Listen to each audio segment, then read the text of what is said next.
All right, everybody, welcome in. We're about to get started with the TECWC Classic Score Attack 2024 tournament. How are y'all doing? Thanks for your patience.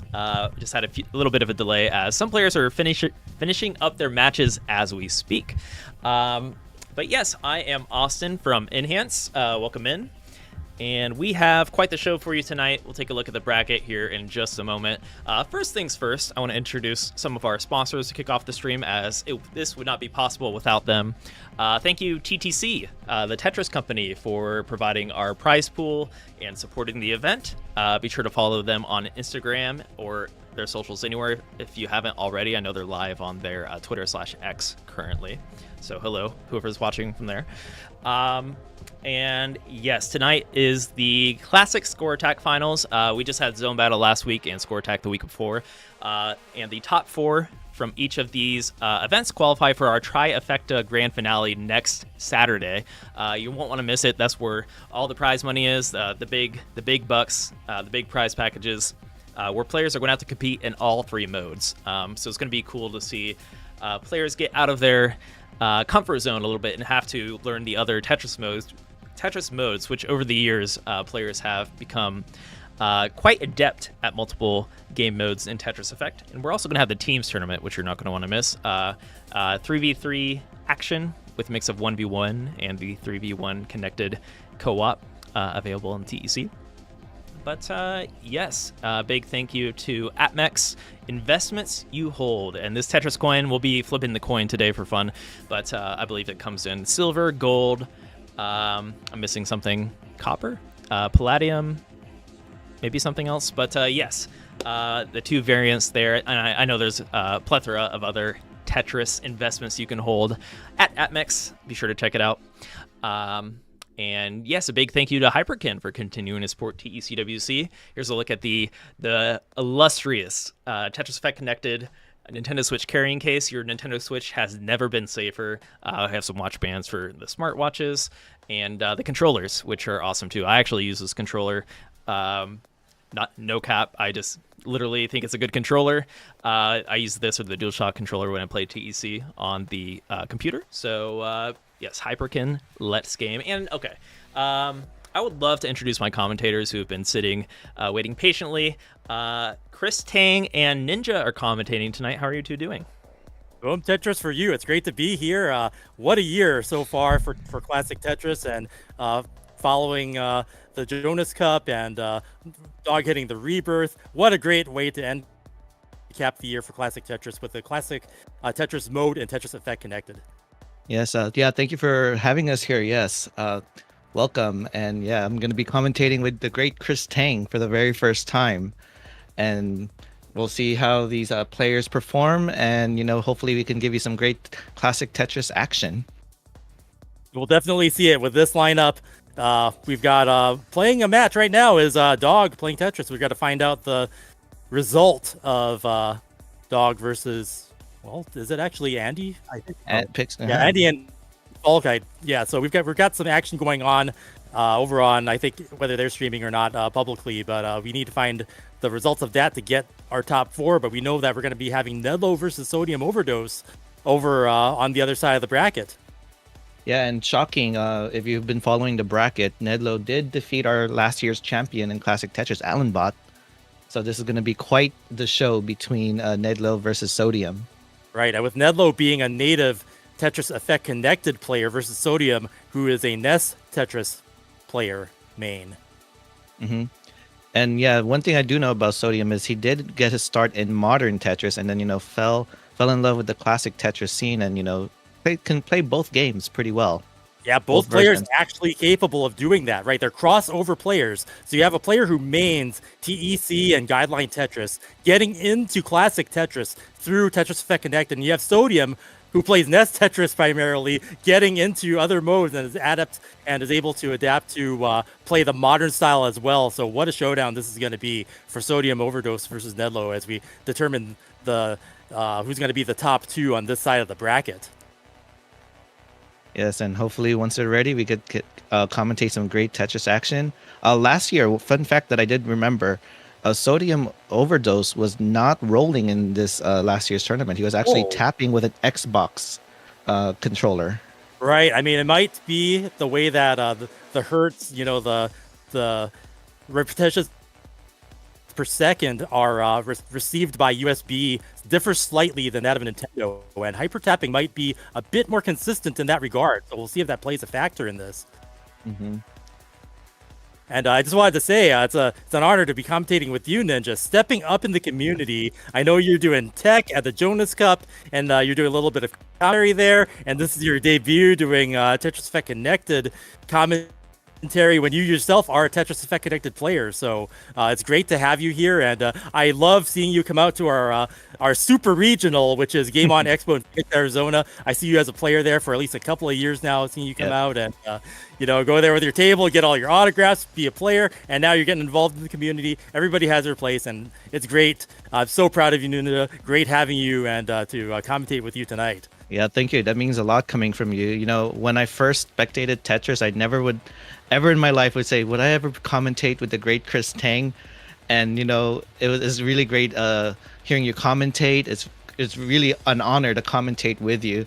And, you know, just hearing those first words, you know, boom, Tetris for Ninja, I was like, oh my gosh, I was very starstruck. But now just to work with you, work behind the scenes, just being very involved in the classic Tetris scene is such a great deal. And, you know, with TEC Connected, you know, the classic score attack, you know, I always liked this version because, you know, if there's anyone who's not tech savvy and wants to play the classic score attack, you know, this is the best way to do it. On all modern platforms, you know, it's a great way to get into any version, you know, whether it's guideline modern Tetris or classic Tetris, it's all connected. You can get into any type of version, you know, play teams, play all sorts of different modes, and it's a great version. That's why we have the championships here, to get people more into it. Awesome. Yeah.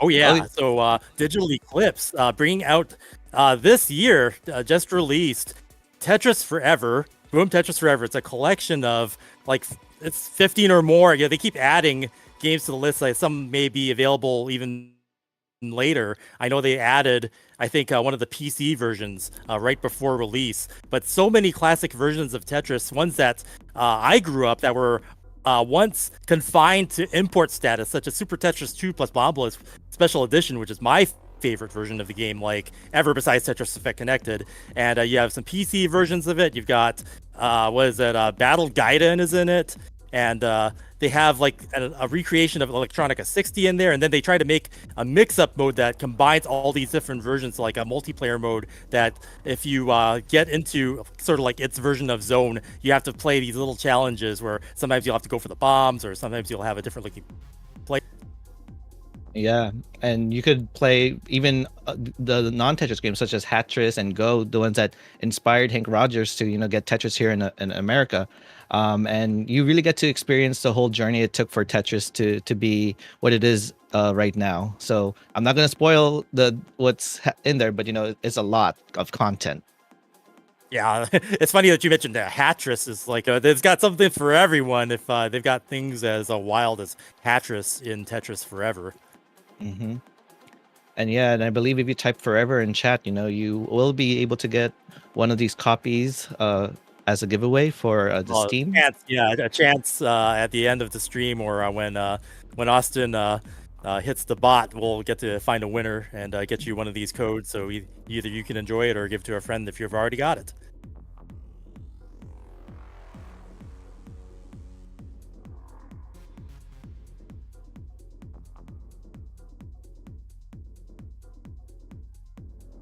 Yep, and now we're just waiting for Sodium and Nedlo to get their cams ready, and we'll go ahead and start some great Tetris action.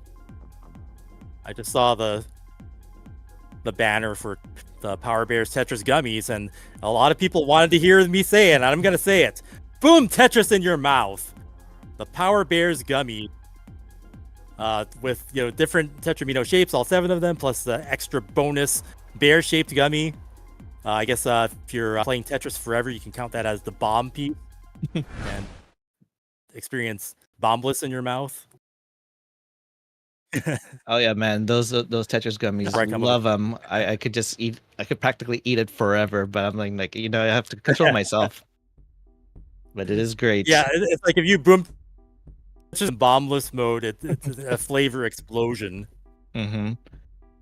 All right, looks like we've got the screens set up. Sodium versus Nedlo.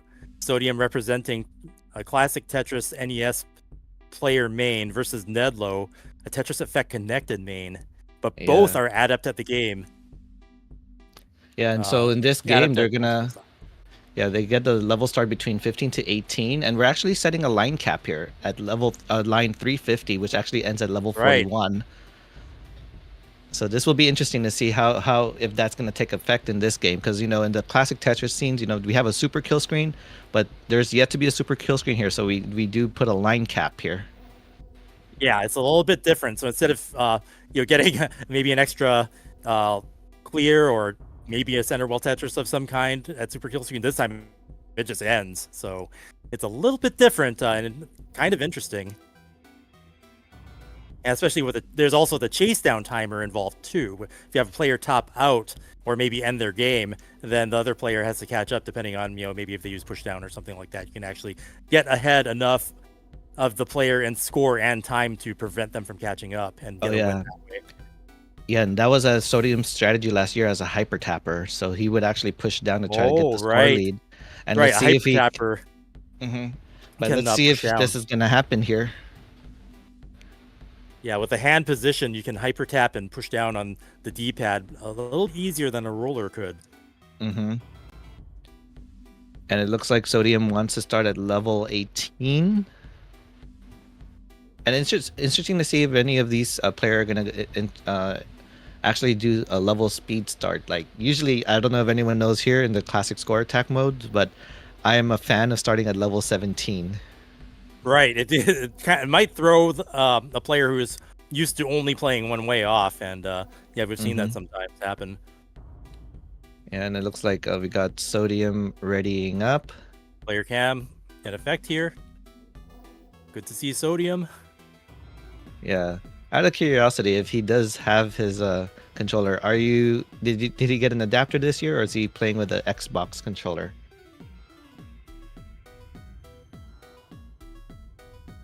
Oh, okay, he has the adapter this time, so he will be rolling.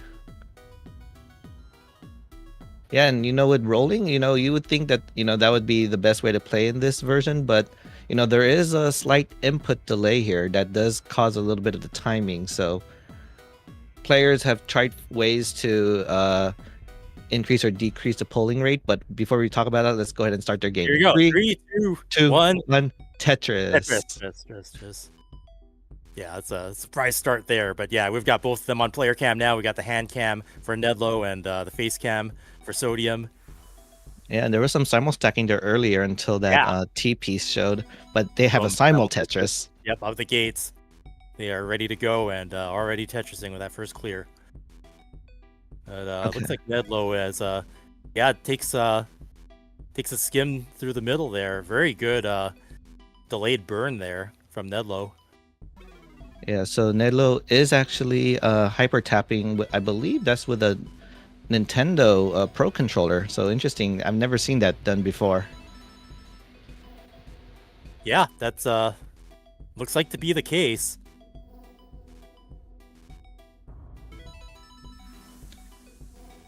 Yeah, and we'll see if Nedlo's gonna go ahead and roll when it gets to the higher speeds here. Rolling on a different kind of controller is something that we don't typically see. So if that happens, that'll be very interesting. And Sodium. Although I don't think I saw Sodium looked off to the corner, but in this game you don't really have to screen look because you're on the same screen. So that's one thing that if you're a classic Tetris player, you'll see them actually look at another screen in a live competition. But here online, both players see both screens. Yep, it's very close to them. They don't have to turn their neck all the way. They don't have to rely on us to think of a score differential because it's got it right there for them. Agreed.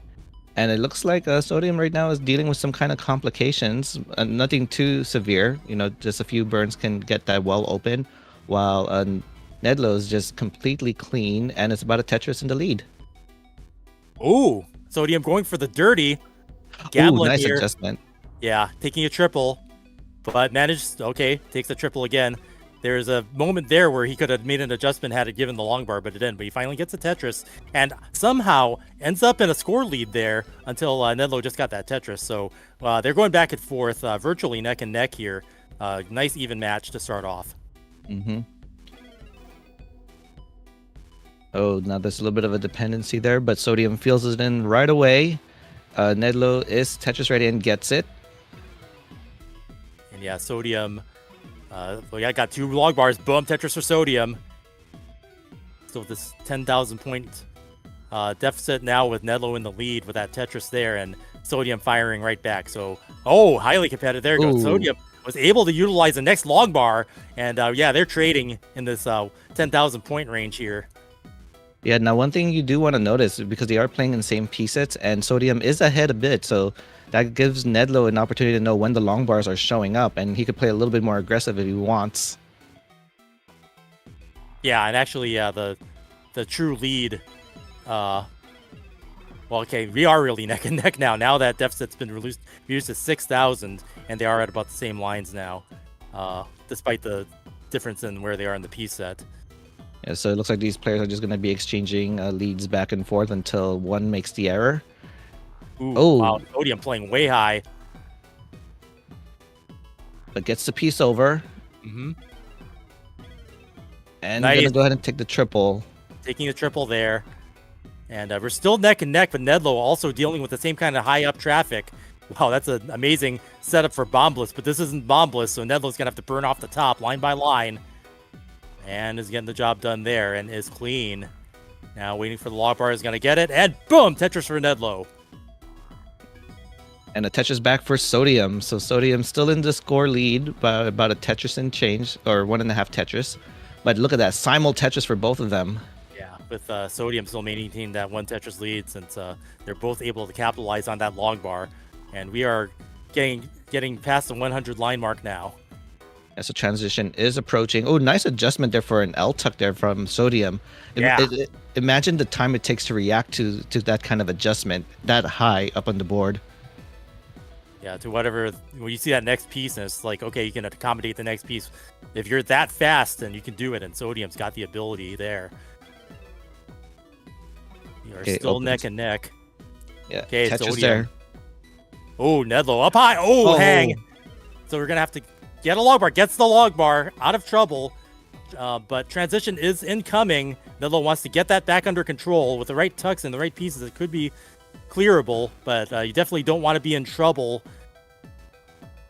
as we hit level transition at when the speed increases at level 19. Oh, it looks like Nedlo's going to go ahead and set up for a dirty Tetris. Let's go. Boom. Dirty Tetris for Nedlo, and then Sodium firing back now, lengthening the lead to 70,000 points. Is going to be in the score lead as we approach level 19 transition. Okay, but now it looks like Nedlo is clean, has room for only one more Tetris, and is going to have to make up a lot in transition here. Oh, and Sodium already transitions at a very high 500k transition, close to 600. Yeah, that's a very good score, especially for like TEC. You know, now that we're seeing a lot of the NES superstars picking up TEC, we're going to see more common high scores going into transition. That's exciting. And Nedlo not far behind. That 570 is almost 100,000 points behind, but still a good score. Yeah, and it looks like Nedlo just decides to stick with hyper tapping. Didn't do any grip change here, so he's gonna just have to hyper tap and try to catch up there. Yeah, and Sodium not afraid of playing way up high. He must have using that adapter, with the full ability to roll here. Yeah, and Sodium is set up to be Tetris ready and gets the Tetris. It looks like Sodium's about over 4.5 Tetris in the lead, and it looks like it's not changing anywhere there. Yeah, Sodium is maintaining the aggression here, not letting up one bit, raining down the Tetrises. Nedlo doing well, dealing with the hand given, bangs down another Tetris, but so does Sodium. So Nedlo is going to have to reduce this deficit. We're going to see what happens since there is the cap at 350 lines. We're getting to be about halfway there. Yeah, and there's some cleanup that needs to be done in Nedlo's board. but it is clean now. Waiting for a long bar. They get Oh, nice adjustment from Sodium again. Those micro adjustments are just so crazy to see. And yeah, Nedlo able to catch up a little bit there. So we're back to about 125,000 point deficit, which is pretty big. I mean, we're getting to the point where, you know, if you start getting close to the end, that you have to calculate whether it's even possible. Oh, Sodium with some misdrops here. But there's a little bit of a misdrop also with Nedlo's as well, so they're both going to be cleaning up for a bit. Nedlo's not as severe as Sodium. Yeah, Sodium's way high up, but is able to survive. Needs some good pieces to clear that down. Manages to get the right ones. And Nedlo could get out of this with that if he gets the long bar. Getting the pieces over. Oh. What maneuverability by Sodium. I'm not used to seeing. Wow, with the T-spin, Sodium. Wow. Surviving. Oh, Nedlo not able to clear that down, and Sodium's got to take that one. Both players in trouble, but Sodium with a significant lead at the end takes that first round. Great game. Yeah, I think Sodium here is going to try to show us some kill screen action. And yep, we got a max out. Yeah, TEC max out here. Prior to, you get to see if there's any survival here on 29. Oh, another T-spin setups. Oh, but did not nail it. Did it, yeah. Wow, look at this. Great survival here. Left side's going to be a problem, but he burns it down and is able to get it. Oh, did not get the O all the way. Now needs like a perfect L. Oh, yeah. Oh, no. Yeah, no flat burn there, so that's going to end it. But yeah, Sodium taking that round with authority. 243,000 after that slight mulligan there. And we are in round 2. Yeah, let's see what level Nedlo's going to go ahead and do. It looks like it's going to go ahead and start at level 18. Yep. 3, 2, 1. Tetris! Tetris! So yeah, simul placements for a bit here, and there's a variance there, so let's see who gets that first Tetris.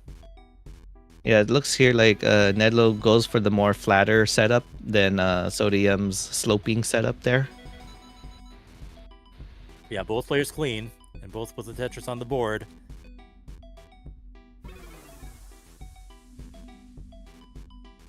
Sodium going for some delayed tucks here. Yeah, oh, okay. It looks like he's going to have to do some cleanups. Same thing here with Nedlo, but not... Oh, cleans up already, and now it's set up to be Tetris ready. But Sodium with a, what is that, a row 4 dirty Tetris. Yeah, it kind of turns a mess into a dirty, may as well. And we are at 0 point differential for a moment there.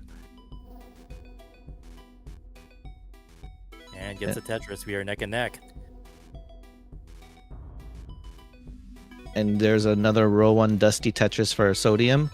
Has a piece dependency, but fills in the one in column 8. And gets another one. Yep, just maintains it, and you know, using that elevation, still gets the Tetris. And can go for well transition here. And is, well, could be clean. Oh, a little bit of a mistap there by Nedlo, but gets a long bar to bring the board down. Yeah, one of the things with tapping is, you know, counting the exact number of taps to move the pieces. Same thing with rolling. Mm-hmm.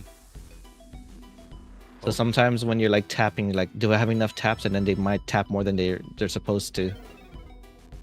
Yeah, you can see the jittering of the hyper tap there. Yeah, but now Nedlo's not getting any pieces that he needs to clean up. Slowly getting there, though. Yeah, surprisingly, the scores are still pretty close. Both players have having to deal with a bit of cleanup, some misdrops. But Sodium's clean, bangs down to Tetris. And Nedlo can get clean in a couple of clears. There it is. Tetris ready. No long bar. And takes a single burn there. Game's just not cooperating. Yeah, the game is still droughting them. And, you know, with the proper screen look, you know, Sodium could try to see what that drought is. But he has to worry about his board right now because he's stacking very high. Tetris finally gets the long bar. But yeah, Sodium's got a bit of cleanup to do up top there. Yeah, they were dealing with that 26-piece drought. Yeah, the aftermath of that. Sodium opts not to take the dirty there, and is just going to clean that back down. Maybe do column 4 there, if the right pieces come. Oh, opts not to do that. That was interesting. Opts to raise the column 4 Tetris well instead, and wait for another long bar. Boom, Tetris for Sodium. Sodium is still with about a Tetris and change in the lead. And Nedlo's just trying to catch up there. Okay, Sodium clean now. Bags down to Tetris. 1 Tetris in the lead. Both players finally clean. Now we'll see as they work their way towards level 19 here. Not quite at 100 lines there, in the 80s here. Yeah, finally clean and ready to score. Boom, Tetris for Nedlo. Sodium needing a couple of long bars to get Tetris ready. And then it's the other one. Boom, Tetris for Sodium. Yes, Nedlo there was able to get a Tetris while Sodium was still waiting for one, but it did still get it. Yep. So yeah, close game, pretty evenly matched. Level 19, we do see great agility by Sodium, playing up high and able to dig out of some really tough situations. Yeah, and again, you're seeing those crazy micro adjustments from Sodium. Just how high and how quick he could react to those pieces. Yeah, and stacking up, look at that, way high up on the left for Sodium. He's able to dispose those pieces when it's not the perfect piece. It gives you more possibilities when you can survive up that high, but it's getting him in trouble. You don't want to do that too much. Saved by the long bar, split double. And Nedlo's back down. Dealing with also a bit of a situation, but just not as catastrophic as Sodium. And looks like Nedlo's opens the well, and there's a long bar, and there's a Tetris. Yeah. Nedlo getting clean just in time, bang down that Tetris. Finally, Sodium's clean, now waiting for the long bar to get the Tetris to capitalize on that dig. Boom, Tetris for Sodium. Yeah, with that dig, you would have thought Nedlo was going to close the gap, but it looks like the gap is just widening just by a bit. Bang down some Tetrises relentlessly just before that, and now Nedlo again having to burn some off the top here. We're starting to get to level 19 transition territory. It will hit level 19 with this Tetris from Sodium. 519 transition for Sodium, and Nedlo needing to catch up now.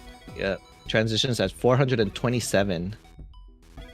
So yeah, about 100k difference between these two here. We'll see if the speed changes the complexion. We know that Sodium can survive using rolling up at this height. Wow, look at that. Still playing so risky. And gets the Tetris. Just barely. Yeah, with that tucked into a Tetris. Ooh. You got to maneuver the pieces really precise there. Yeah, you got to have the confidence to do it and the skill to pull it off. Sodium burning off a triple off the top and then into a Tetris. Yeah, Sodium is like about 7 Tetrises in the lead now, and so it's going to take a while for Nedlo to try to catch up there, but he gets a Tetris there. And is set up for another, so Nedlo playing good clean. Sometimes we see that, when you hit level 19, they start, like Dog becomes unleashed. Some players play better and cleaner when you have a little bit less time to think. Okay, Nedlo's opened up and gets a Tetris earlier also from Sodium, and gets another one, keeping the 7 Tetris lead. But Nedlo's barely really playing clean now after transition. Gets another Tetris. I mean, we don't count back-to-backs in Classic, but Nedlo's got a few here. Yeah, and also Nedlo is behind in lines, so by about 3 actually. So okay, Sodium we'll Tetris. Yeah, Sodium's still playing excellent here. Taking those risks and stacking up high, but is able to dig back down when in trouble. Boom, Tetris for Sodium. Sodium needs to clean up. Oh, covering yeah, the well. Nedlo having to dig a bit to get back into scoring position. Okay, needs about 3 more burns to open up the well.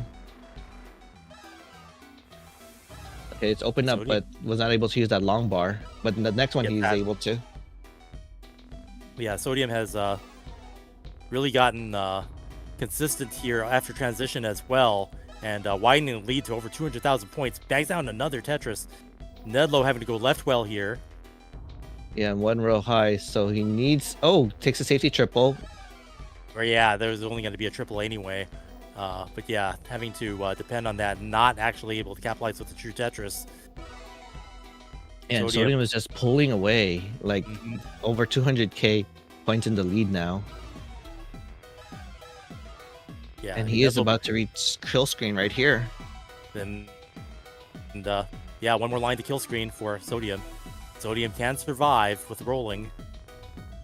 Oh, we missed it there, but it looks like Nedlow already switched grips to rolling, so let's see how far he can take this. Yeah, it's not quite on camera, but you can see the fingers, and is using rolling with that different kind of controller.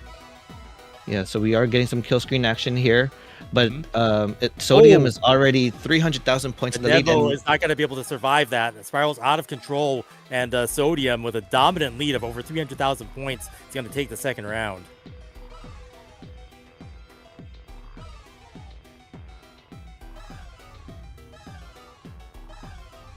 We're getting a little bit more demo here. See if we could get it to the halt to see how it would look like on them.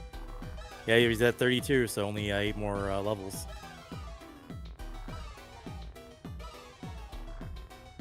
Oh, and it's set up to be Tetris ready. Where's the long bar? There it is, but he was not able to get it board Tetris ready. Left side. We need 2 long bars. Is it going to give? There's one. That is perilous and unsurvivable, but yeah, what a great show by Sodium, ending that with an almost 400,000 point lead in some mullen time there. And off we go with the third round. Could this be a sweep, or can Nedlow come back? Yeah. Oh, and he did top out at a 1.2, and that a 1.2 million. Very crazy. Yeah, we're seeing some great Tetris action here.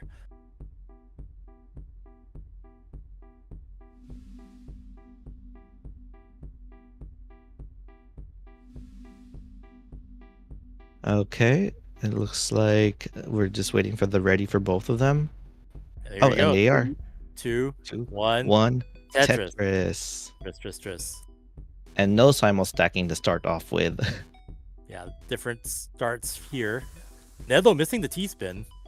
Yeah, and that's one of those timing you just got to get adjusted to in TEC. Do you find it to be different than using in this? Yeah, because you have to type a little bit earlier just to get the timing right. Okay. But you could turn off what they call like VSync mode and get close to classic Tetris action. And speaking of action, it looks like Sodium's playing center well action right now. Oh, opts not to keep a column 5 well. Wants to fill it in. Yeah, and there's a long bar for a triple. Yep. Yeah, well transitioned to the right. So that was a decision point there. Sodium opting to take the textbook right well. Oh, I think Sodium missed a flat burn opportunity there to open up the well, but now it's going to continue more digging here. Yeah, Sodium, not quite fatal, but it didn't quite work out the way he wanted it to. And that's going to cause Nedlow to extend the lead now. 70,000 points is clean, and boom, Tetris for Nedlow. Sodium and there's another. And there's another Tetris for Sodium, down to 2 Tetrises. Yeah, Nedlow has a chance to come back, prevent Sodium from a sweep here with a nice lead here early on.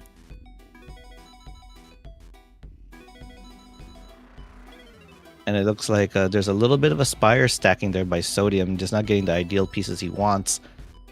And now adding a lot of weight in that right well. Yeah, so Nedlow running away with us now, getting to 90,000 points ahead, just banged down 2 Tetrises in a row there. And is ready for another. And Sodium just not getting the right pieces yet to capital or to try to close in the gap, but just going to continue burning. And it's set up for a column 8 dirty Tetris. Of course, if the long bar shows. It does, and yeah, there's that dirty Tetris for Sodium. Yeah, there was a 21 piece drought there, and it looks like we'll see how Nedlo handles it. 22, I mean. And handles it. Sodium getting another dirty Tetris.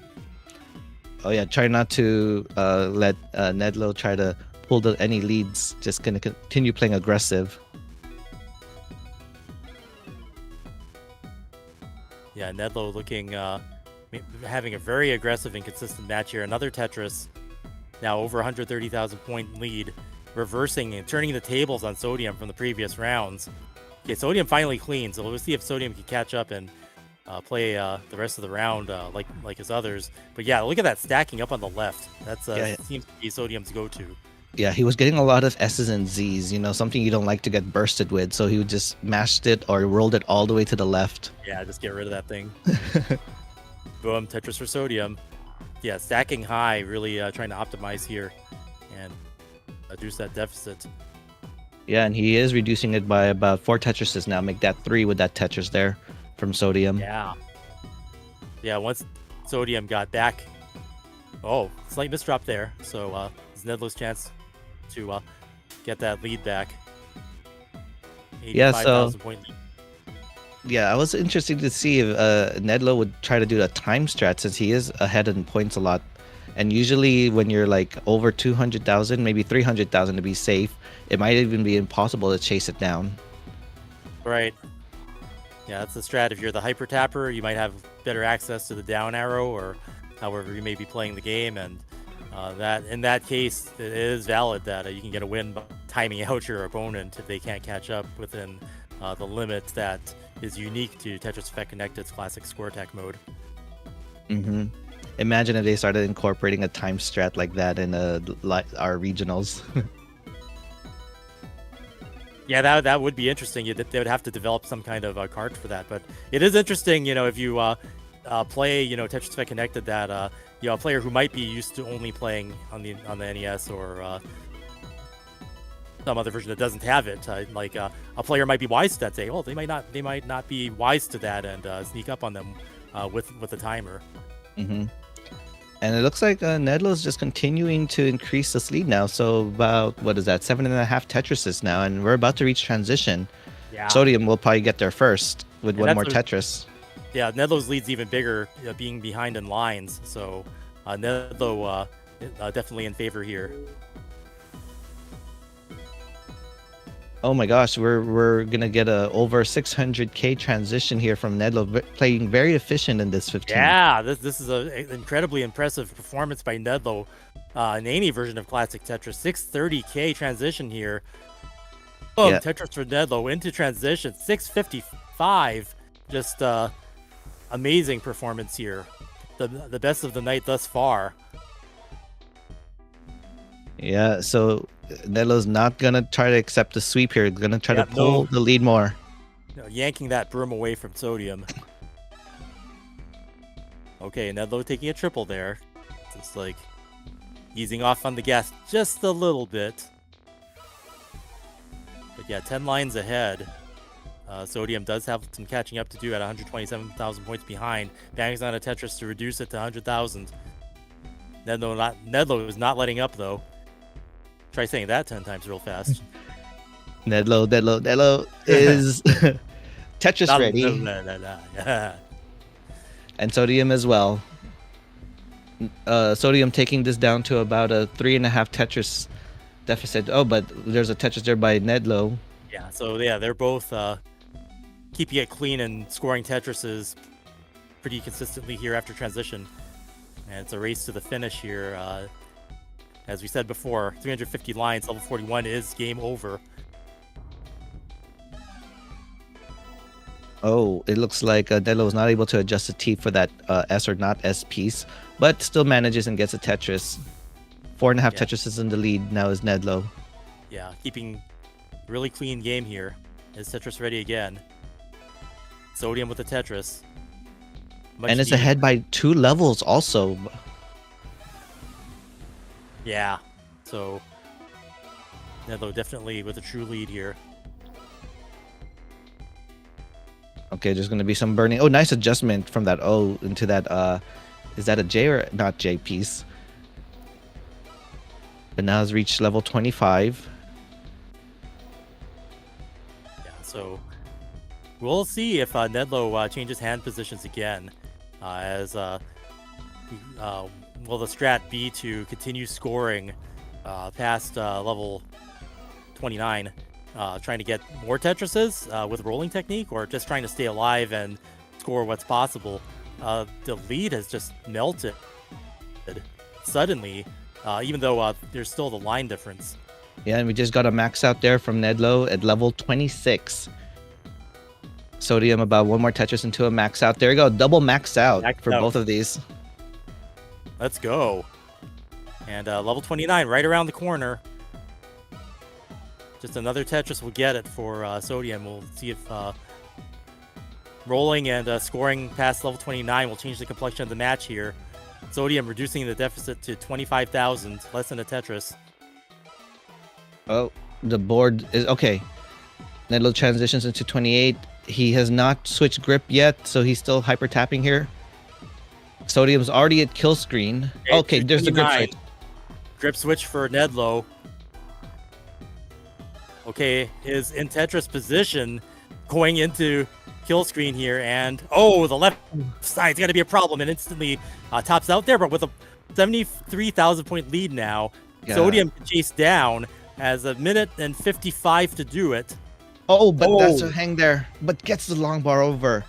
60,000 points to go, and is gonna have to do some digging to get back into scoring position and try to get the. Yeah, 2 Tetrises will do, but he could. I don't know if this is line-outable territory because, of course, of the time difference. But the board's starting to spiral. Yeah, it's gonna take a miracle to survive this from Sodium. That's not survivable. Too dependent, and Nedlo prevents the sweep, and we're gonna go to round 4. Sodium's up 2-1 now. Yeah, double 1.1 game here in TEC. Yeah, excellent performance. We're really seeing the bar being raised here. 3, 2, 1. Tetris. They're ready. They're just like, I'm ready for the next game. Oh wait, Sodium had a little bit of probably wasn't ready there, so I don't know what. It looks like they're gonna just play it off. Oh yeah. That's when you start the game, I mean, I guess it's both players pretty much get the countdown, so it's not like asynchronous Nest Tetris where the other player has to give like the okay and everything. Mm-hmm. And it looks like Sodium is gonna go for this row 3 dirty Tetris. Yeah, just use that mess as a platform and build on top of it. Keep it optimal. Yeah, so the story of game number 3 there for Nedlo was just being very efficient in level 18, not giving Sodium any chance to gain any score lead at all. And even when he was closing the gap at the level speed, he had to do kill screen play to try to catch up, but you saw that it was a failed chase down for Sodium. Yeah, Nedlo was ahead the whole time and had the lines advantage too. So yeah, that's and the killer transition score as well. So Nedlo being able to turn the tables that round and outscore Sodium. But will we see Sodium with some misdrops early on is allowing Nedlo to take an early lead here. It's like a drought. Yeah, 22-piece drought and counting. Yeah, ooh, 24. And yeah, that preventing Nedlo from growing that lead too much, but gets a long bar there. 60,000 points ahead, and Sodium taking left wall Tetris there. And opens up that hole there, so it looks like he's gonna go ahead and transfer to the optimal side. Takes a few burns for that. So yeah, both players, a little bit of instability early on, but now we're both clean and ready to score. Yeah, and there's a Tetris for Nedlo, and soon to be Tetris for Sodium because he is behind in piece sequences and lines. Tetris for Sodium, getting back to that neck and neck territory, but Nedlo answering back, trying to maintain that momentum from that dominant game 3, preventing the sweep by Sodium. Yeah, so that drought that they were experiencing, you look at the number and you think, 20 doesn't seem pretty high, but hold on, let's see if Nedlo can get out of this before I could continue about the drought talk. Okay, looks like he'll be fine. Yeah, so 20-piece drought, if you do the math carefully, you'll be practically halfway up the board if you didn't take any burns or any Tetrises. So 20-piece drought is very scary. Yeah, that's right. Both players are playing quite aggressively, waiting for that long bar, and yeah, they have the mess to show for it back then. But yeah, both players capable of surviving, and when you're able to survive up high, especially when you see Sodium just stacking up so high up on the left, sometimes it gets you in trouble, but it also allows you to survive situations like that. And now Sodium, yeah, is Tetris ready? Gets it.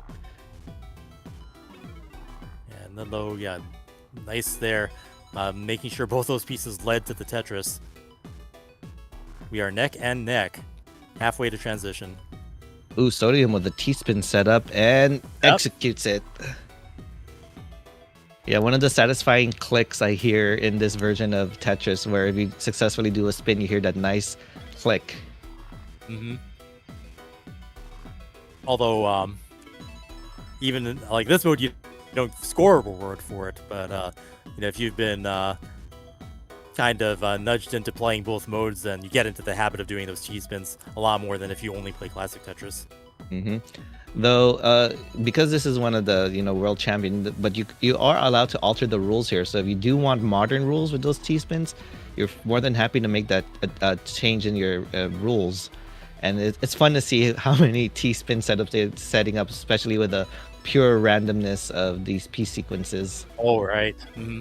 Because you're right, if you're used to a 7-bag, you're going to stack your things in a certain configuration to take advantage of that. The T's coming, but it's a little riskier when you're using this NES style randomizer. Mm-hmm. And looks like Nedlo's gonna go ahead and go for a left well Tetris and gets it, and it's about 7,000 points in the lead, while Sodium here is kind of cleaning up the board a little bit. Takes a triple into a Tetris, and Nedlo attacks back with a Tetris of his own. So very neck and neck game, and we're about to reach neck transition. And neck. Yeah, officially neck and neck. Oh, Sodium with a slight misshift there. Nedlo looking to score a Tetris, but had to bail out there. So now he's gonna have to burn off the top, just like that. He needs to kind of do this sooner than later because transition is approaching. Yeah, this is no time to be in trouble top with the speed change. Okay, might be able to get proper pieces to make this survivable. Okay, has room for one more burn. Just gonna go ahead and transitions at 521. Sodium with a higher transition of about over 550. Yeah. So and there you go. Yeah, they're getting it back under control. Yeah, that was a little scary there, especially if you're that high until transition. Yeah, if it gives you the wrong pieces there, then it can spiral out of control. But Nedlo able to execute and stay out of trouble as level 19 hit. Yeah, Sodium dealing with a bit of a misstack there. He hung a O earlier, so now he's trying to play cleanup.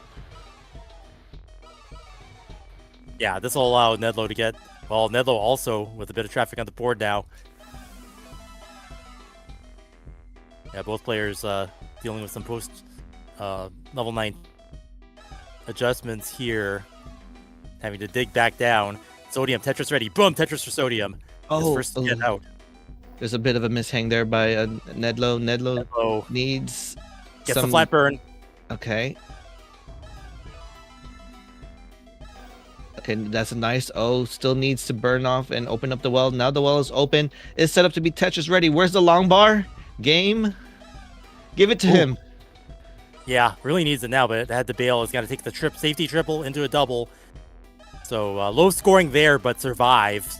Oh, and there's a back-to-back Tetris by Sodium. He was able to utilize those pieces more efficiently, especially playing up that high. Yeah, so just that dig by Nedlo, allowing Sodium to get a 100,000 point lead here in the post 19 speeds. Yeah, Sodium clean, Nedlo clean. And there's Sodium a Tetris. And boom, Tetris for Nedlo. Now maintaining or getting that board back into a state where that can catch up to Sodium here. Yeah, he is about a level ahead though. Yeah. So Sodium with a true lead here. Bangs down another Tetris. Okay, level 26 for Nedlo is at 816,000 points. It's not Tetris ready, has a double wall setup, and there it is, a Tetris for Nedlo. Yeah, Nedlo within striking distance is Tetris ready. Both players Tetris versus Sodium. Oh, nice adjustment for Nedlo for that piece, next coming piece. Nice. Yep.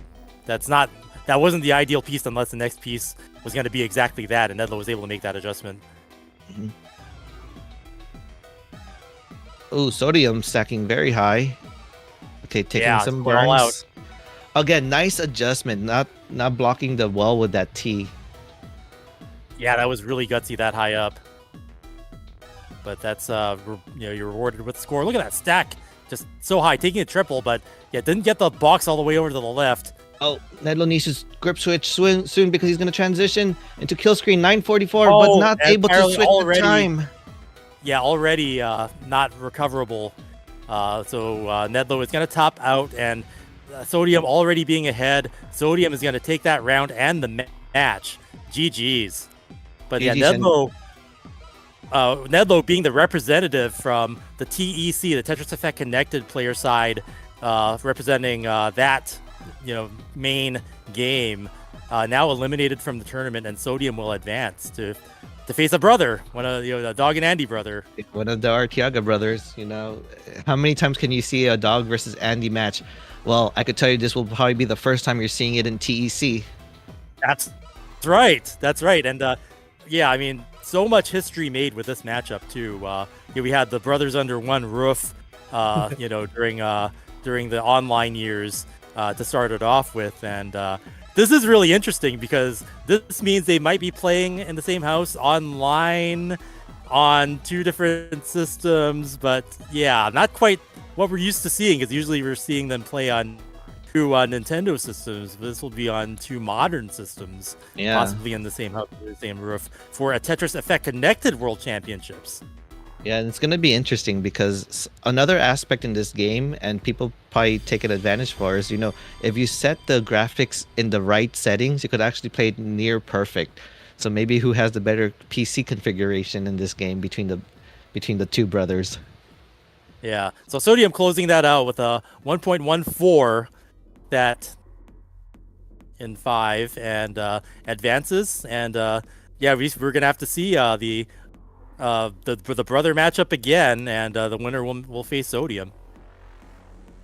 Yeah, very, very great match between Sodium and Nedlo. And again, Nedlo pulling the upset earlier against Alan Bott, our last year's champion. Yeah, allowing a TEC main to make top 4 here. So great seeing that. And we'll be hope to see more of Nedlo every time that we have classic score attack or other modes in TEC World Championships. Yeah, and while we're still waiting for them, we do want to also thank Red Bull. There will be Red Bull cans for the winner here. So Red Bull, what do they say about Red Bull? Red Bull gives you wings. Yeah. And of course, we also love to thank. Oh, go for it. Oh, I was gonna ask, just for our support. So, I guess this is for Austin, who will relay this. Are they actually gonna mail the cans out to the players? Yeah. So the players will get some cans in the mail with a prize package with some goodies from all the sponsors. Cans in the mail. Some TEC. Hopefully they won't explode, but they'll be able to get wings. They get the Red Bull in the mail. That's awesome. I will ideally package it nice and safe for them. But yes, we'll have some Red Bull coming to them in the mail. Awesome.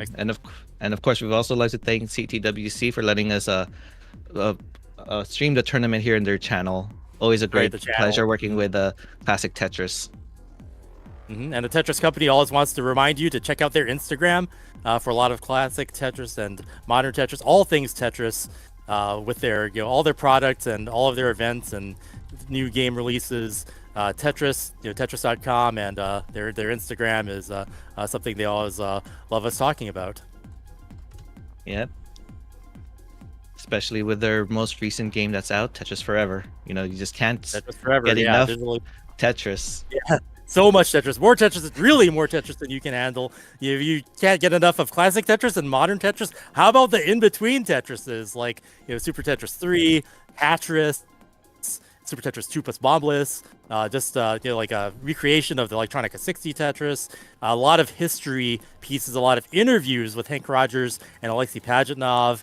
Great seeing all that history. It's part of they're trying to do like sort of like a criterion thing. They have a word for it. I can't remember exactly what the word was for it, but they have like a line of games that respect the history. I know they did one with like Karateka was one of them, and Atari is another one that they're doing that shows the history of video games in such a beautiful way, and Tetris Forever being the latest part of that from Digital Eclipse.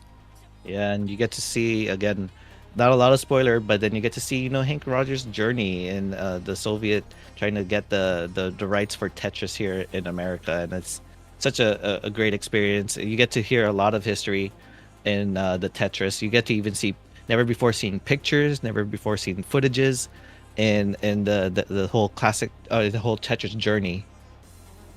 Yeah, actually, the Apple movie that they came out was based on a true story, and if you want to see like documentary style footage of that story, Tetris Forever incorporates that into the product, and I just love seeing it. I actually had the honor of working at BPS and Tetris Company back in the early 2000s, and got to work with Hank and the Rogers brothers, and be part of that. Is just so great to see how it all came together. No pun intended, but the story of Tetris is not just that of a game, but of licensing and going to another country, and the adventure of spreading the love of a video game, breaking cultural barriers unlike any other. Yeah, and of course, with Tetris, we're always connected, and internationally, everywhere, worldwide. Tetris is one of those games where you don't really need an instruction manual. You just say, hey, I need to put these pieces here. I need to clear a line. You don't need to give me an instruction manual how to do that. And we have someone in YouTube chat asking if you're able to see it. I do see the chat in both YouTube and Twitch. And of course, we've got people on the Twitch side, typing in Forever, because you have a chance to win a copy of Tetris Forever from Digital Eclipse on the platform. I believe there's a choice of platforms when the bot gets called up to do the giveaway. Yeah, so again, just type in Forever in the Twitch chat and get that opportunity to win a copy of that game. I have a copy of the game, and I say it's a really great experience for the Tetris. And it looks like Dog and Andy are just about ready to start. Yeah, legendary matchup on the way. We've seen them battle before, but not like this. 3, 2, 1, Tetris. Tris.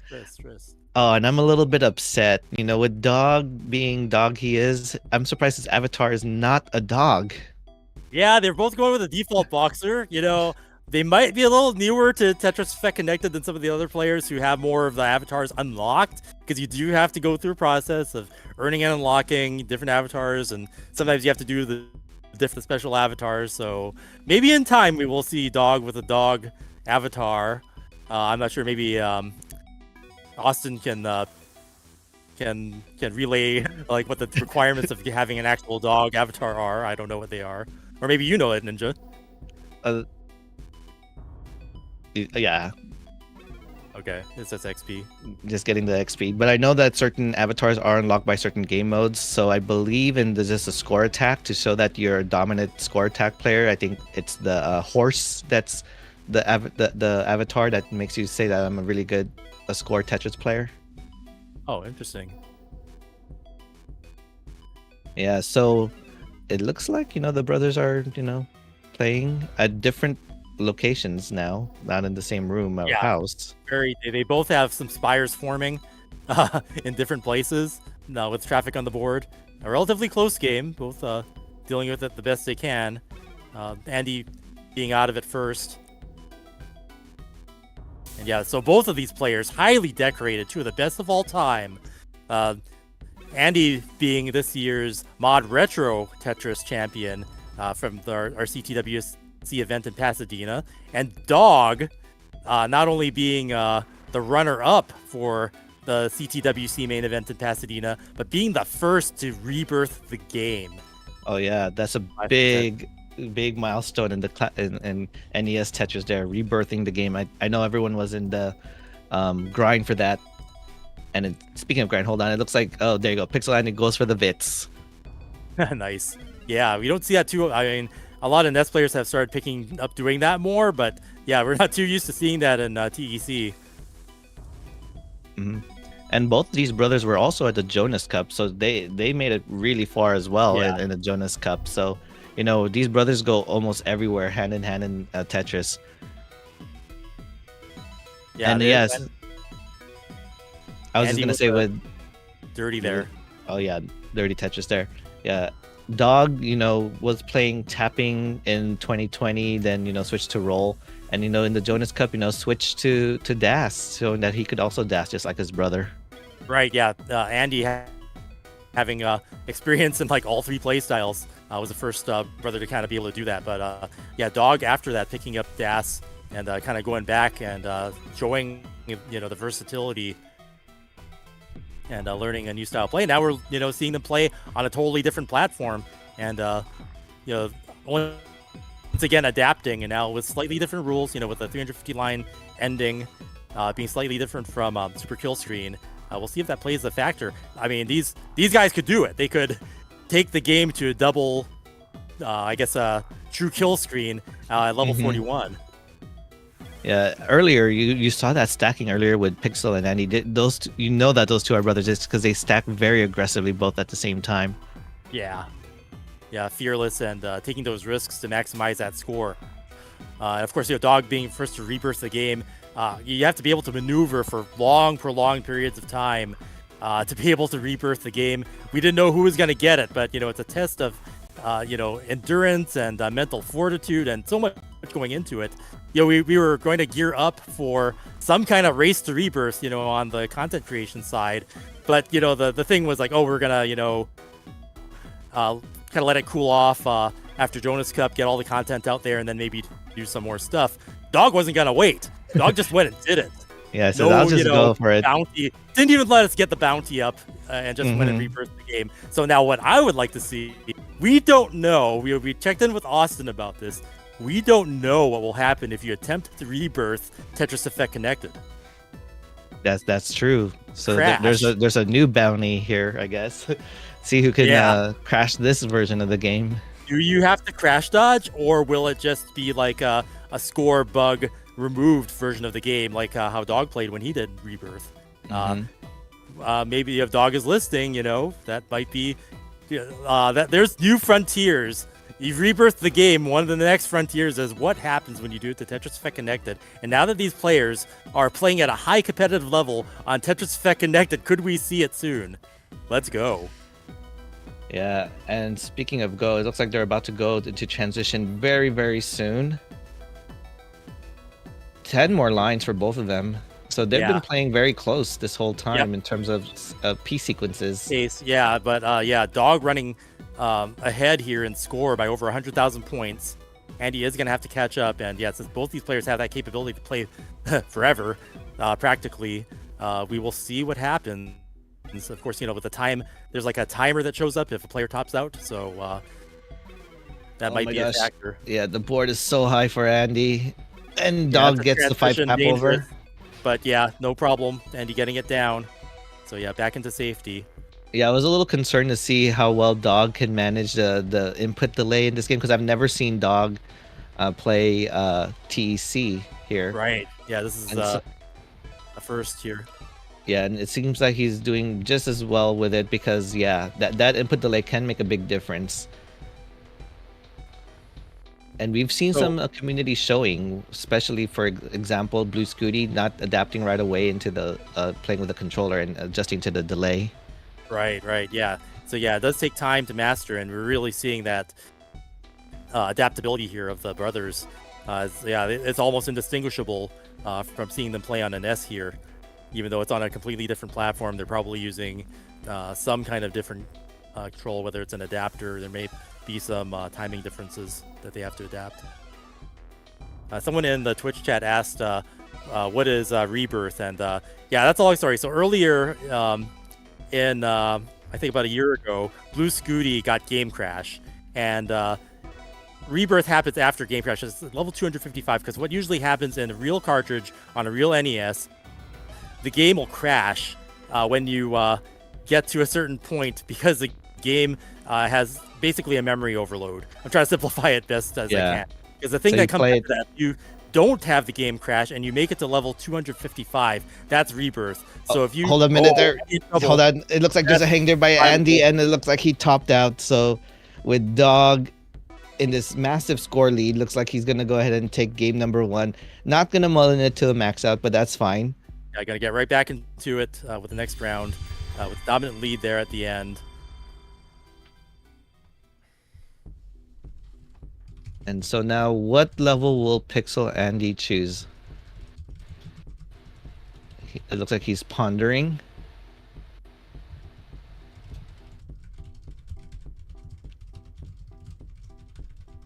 And looks like they're gonna go level 18 start. So game number 2 in 3, 2, 1. Tetris. Yeah. So to continue that story about the rebirth, basically, as long as you can play long enough, the game will reset back to 0. Basically, that's the whole rebirth. There's been a discussion and maybe they could try to rebirth with avoiding the dodge, avoiding the crash, because they played modified cartridges, which allows them to avoid the crash. Right. So yeah, if you remove the score bug that happens, because what happens is when I hits my dog, if you remove the score bug that causes the game to crash, then you can play to 255. It is possible to do manual crash dodging. No human has done it before, and that's a frontier yet to be explored. Use like a modified version of the game that eliminates that crash dodge, and then you could do the rebirth that Dog did. But we do not know what happens if you do it in Tetris Effect Connected, whether the scoring bug has been eliminated or whether you have to crash dodge just like on a real hardware. So that will be something to see as few further frontiers are explored in the world of classic Tetris modes. And there's always something new to discover. And speaking of discover, great segue. We're seeing Dog here down by about a Tetris. He was having some creative tucks and spins setups there earlier. Yeah, a lot of delayed burns, a lot of vitzes, some fun stuff. Yeah, but it's interesting to see how many of those are actually necessary versus done for style points. And it looks like Dog is playing in now style. The reason why the thing I wanted to just go back to the rebirth thing and what Dog's achievement, why it was so special, is that it may sound hard enough, to get 255 levels. That's a lot of lines at level 29 speeds. But there are strange bugs that happen, such as the colors going crazy and certain levels becoming so dark you can barely see the pieces, which is what caused players not to be able to get things like a Game Crash before, or much less Rebirth. So you have to survive all that, and then there is a super level, like a super boss level. Just because the logic of the game is going haywire, you have to do a level that lasts, I don't know what, 800 lines. I forgot what the exact number is, but a crazy amount of lines. And just one level like that, it's just like takes so long and takes so much out of you that it makes achieving something like Rebirth a lot harder than it seems. You got to be fully concentrated in that kind of mode there when you're trying to crash or even rebirth the game. Yeah. So yeah, if you follow players like Andy and Dog and Scooty and players who were trying to rebirth the game, Alex, Fractal especially, you'll see them continuing to attempt to do things like this. And we have a handful of players who've done it. Tristop's done it. I think Huff has done it. Getting Game Crash, so you can see the endurance and the tenacity of the players. Yeah. Now with these brothers in this game, it looks like they had a little bit of some kind of staggered board, but it easily gets out of it. Getting ready for a transition in about they're not even 100 line, more than halfway there. Yeah. Yeah. it's crazy how you have to think right in the moment when you see these pieces how to accommodate your board for all the kind of pieces, and that's some kind of skill level that takes it to the next level. And look there, there's a tuck set up there for Dog. And a possible tuck set up there for Pixelandy. Opts not to tuck the To J. wait on the Interesting. tuck. Yeah, maybe because there's a spin possible there too, so you could use two different pieces to solve that. But gets the tuck. Go up Tetris for Andy. Yeah, Andy now in the score lead, about 5.5 Tetrises now. Yeah. So reversing the complexion from last round. Andy looking to take back a win here. Okay, Dog waiting for this long bar because we are experiencing another drought, taking the necessary burns, and this drought is just continuing. Oh my gosh, game, where is it? There it is. Over 30 piece Wow. drought there. Oh no, Andy!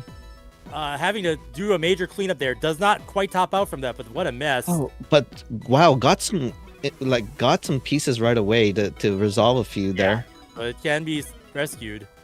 It looked like it was getting nasty. He needs a box right now to even that out. There you go, nice burn with a J. Mm-hmm. And there you go, just handles it like a champ. Yep, that's how you do it. Always, I don't know if anyone ever notices this. Like, when you see Andy play, you never see any reaction when he makes any misdrops. His face is just very stoic. Like, he just knows how to be calm in this kind of situation.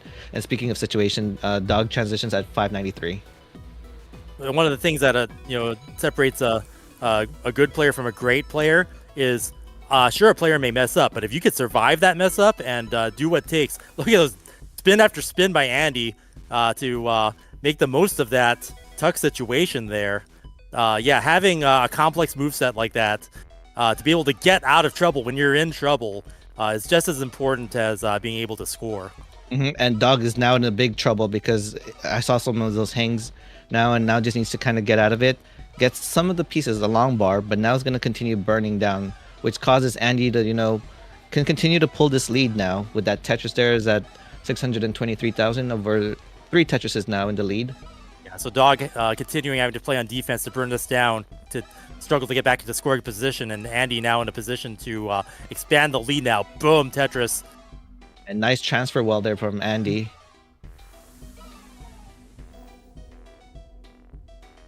And Dog is clean again. Yeah, so again, these players, usually when a player misdrops like that, they will say, oh, it's over, I give up. But these two just doesn't even know what the definition of give up is. They just keep playing. Yeah.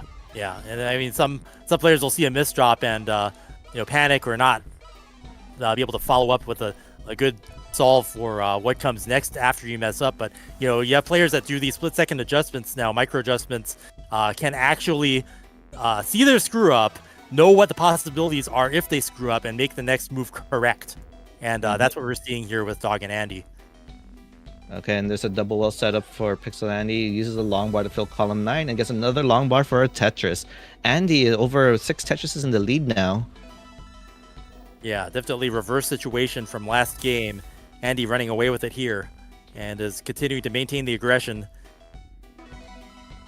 Okay, Dog now clean and scoring. This is what you want to see to come back. Dog's doing what needs to be done here. Just another back Tetris for Dog. Dog unleashed now, barreling into the level 19 speed or level 29 speed soon. Yeah, there's a hang there of the long bar in column 2 from Andy, so now he's going to need another long bar to fill that in. Long bar dependency. Okay, fills it in and gets the Tetris with the next one there. Wow, those are the moments where you have to think RNG for those pieces. When you're getting to here level 26, level 27, you want to make sure you're in a good spot when that level 29 comes. You can survive and get that the next points necessary to either get the lead or to double long bar dependent, and he's gonna get that last Tetris, but the board is a mess, and this could be allowing Dog to have a post 29 chase down. Oh my gosh, and Andy just getting the pieces over. And transition is coming. Andy can get this under control with the right pieces. He's about to transition. Oh, he's setting up for a Tetris. Oh, Gets 30. it. Wow. Oh, and he's still Gets a cleaning flat up. turn and is able to. Oh, but the next pieces after that spirals out of control and now has a 60,000 point lead that Dog has a chase down opportunity to catch up here with in the post 29. Yeah. Level 30. Boom, Tetris for Dog. Yeah, one more. will do it. But can line this out. Takes a triple and a And single gets it with to the win line. it. Wow, Yeah. Dog with a quick catch up there.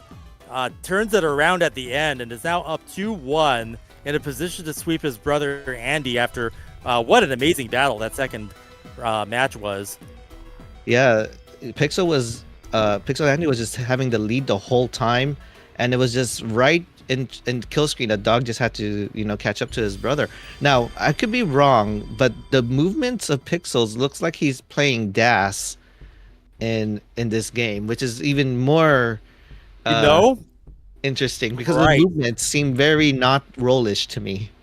Okay, and yeah, that we know from the Jonas Cup that Andy was maining DAS, and also with a hand injury was playing mainly DAS and was able to excel in DAS as a result. So we may be seeing more of that here, and having an aggressive level 19 going into kill screen can still win you the match. Looks like they're going to take a break here. Little breather. I'll bring up commentary scene for a sec.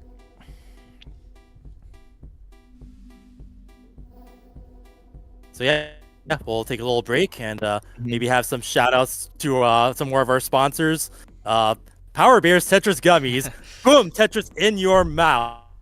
Of course, being a sponsor for so many of our events, the Tetris Gummies with the seven Tetrameter shapes and the bear gummy as well. Boom, Tetris in your mouth. I know I've got one over there. I can't grab it without going off camera. I probably should have grabbed it earlier, but I think Ninja's got one around somewhere to show off. No gummies, but I do want to also shout out Hyperkin because their controller is very premium, good feel.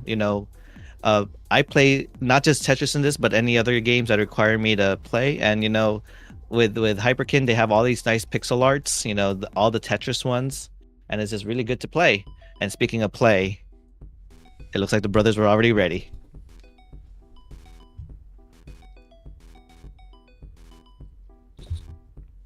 So yeah, we're already off and running.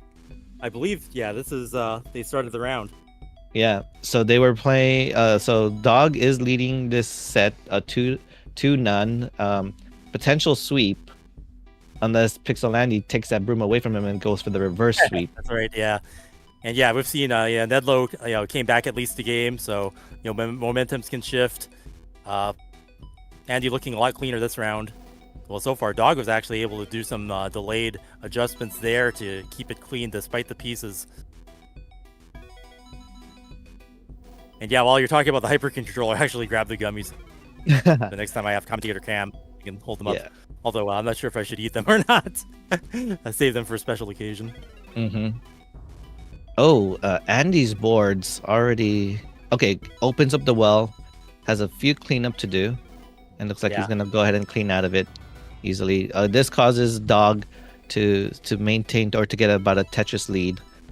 Did you see that adjustment that Pixel did? He purposely created that long bar hang to fit in the O. Yeah. Again, very quick that's adjustment. The kind of adjustment.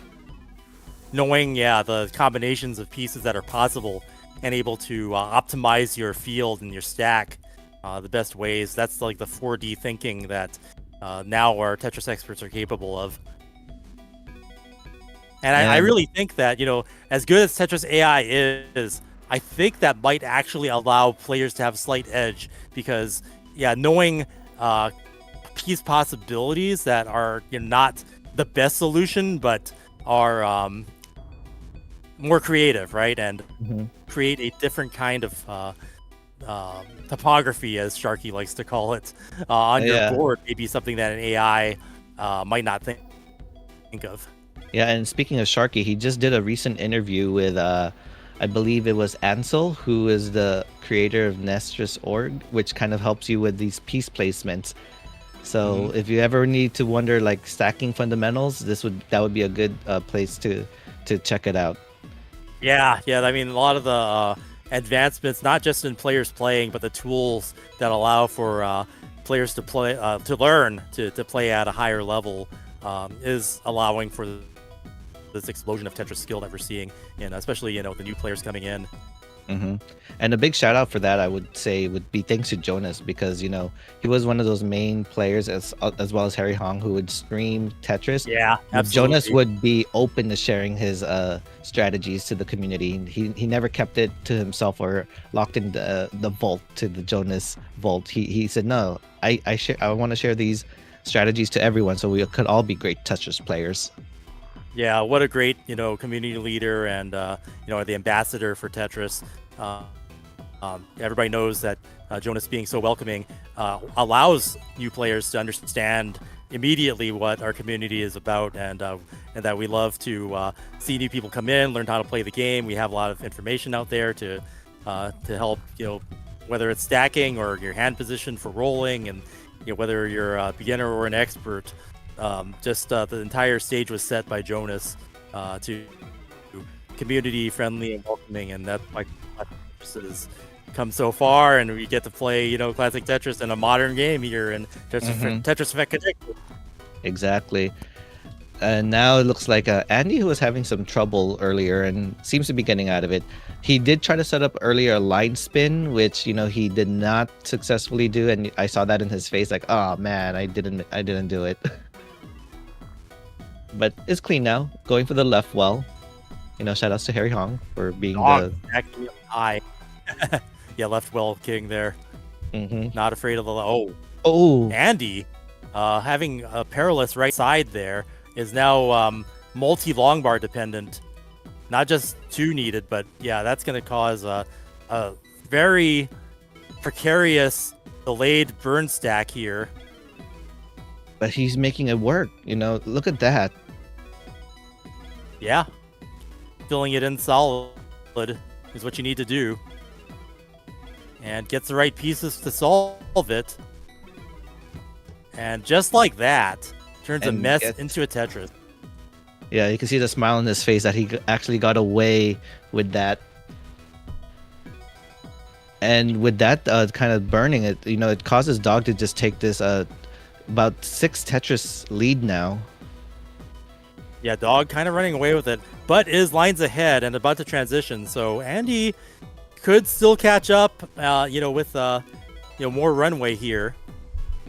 But yeah, I mean, with a huge lead like that and being that far ahead in the piece set or in the number of lines, the timer could be a factor as well. So how will this play out? Okay, Tetris for Dog. Dog just continues to take the score lead. And there you go. Pixel Andy transitions at 565. Yeah, so yeah, Andy's still having a ways to go, and can make it up. Maintaining the aggression and just making as many Tetris as possible, maintaining that efficiency, can try to get the score to be. Oh my gosh! Look at those creative spins and tucks for Andy trying to get Andy out of that. Really likes to set up those spins. Yeah, I did not see those. Beautiful to see, though. That's you could tell, the skill grind necessary to look at that center well form. Boom, Tetris for Andy. That was amazing. Yeah, my mind there earlier saw maybe I should take a burn, but he didn't. He actually was able to set one up and able to utilize that long bar for Tetris, and is Tetris ready again. Yeah, Dog not letting up. Tetris ready. Boom, Tetris for Dog. 172,000 point lead now, increasing. Andy in great shape, bangs down another Tetris. And there's another Tetris for Dog. Yeah, both players unleashed here in the post-19 speeds. Really just raining down the Tetrises here. This house, I'd say the house is on fire, but it's just raining Tetrises there in the Ardaga household. Okay. Oh, there was a spin set up there for Pixel, but was not able to get it. So now it's going to continue burning down a little bit more. Nice. Has an LJ dependency. Fills it in.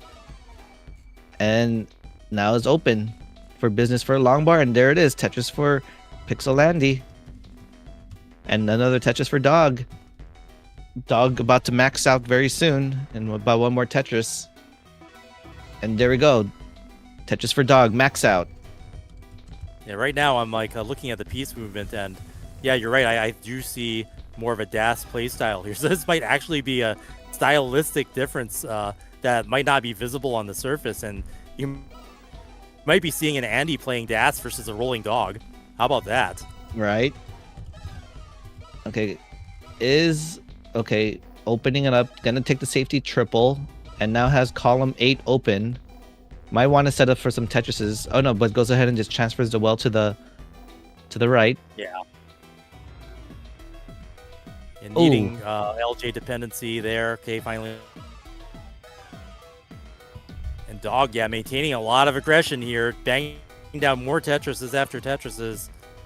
Is within a level of the former kill screen here. Yeah. And we already got a 1.1 from Dog. Needs a J. Yeah. There's a J. Wow, playing up so high. Fearless. About to transition here. Boom. Tetris for Dog into 29. And yeah, definitely rolling here. Yeah, and Andy did not get the... up beforehand. Is going to get swept with Dog with the broom playing Tetris.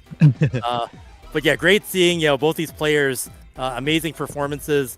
If indeed Andy was playing with DAS, that is still remarkable performance, and love seeing both these players just pushing the game to its limit here. Definitely a treat to see Tetris Effect Connected playing by brothers.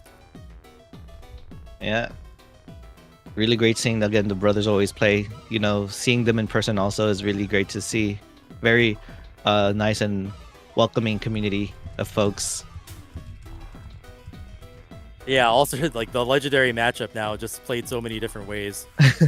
So sticking with it, and if if the DAS playstyle is a forced temporary thing, we'll probably see Andy back as a roller soon enough.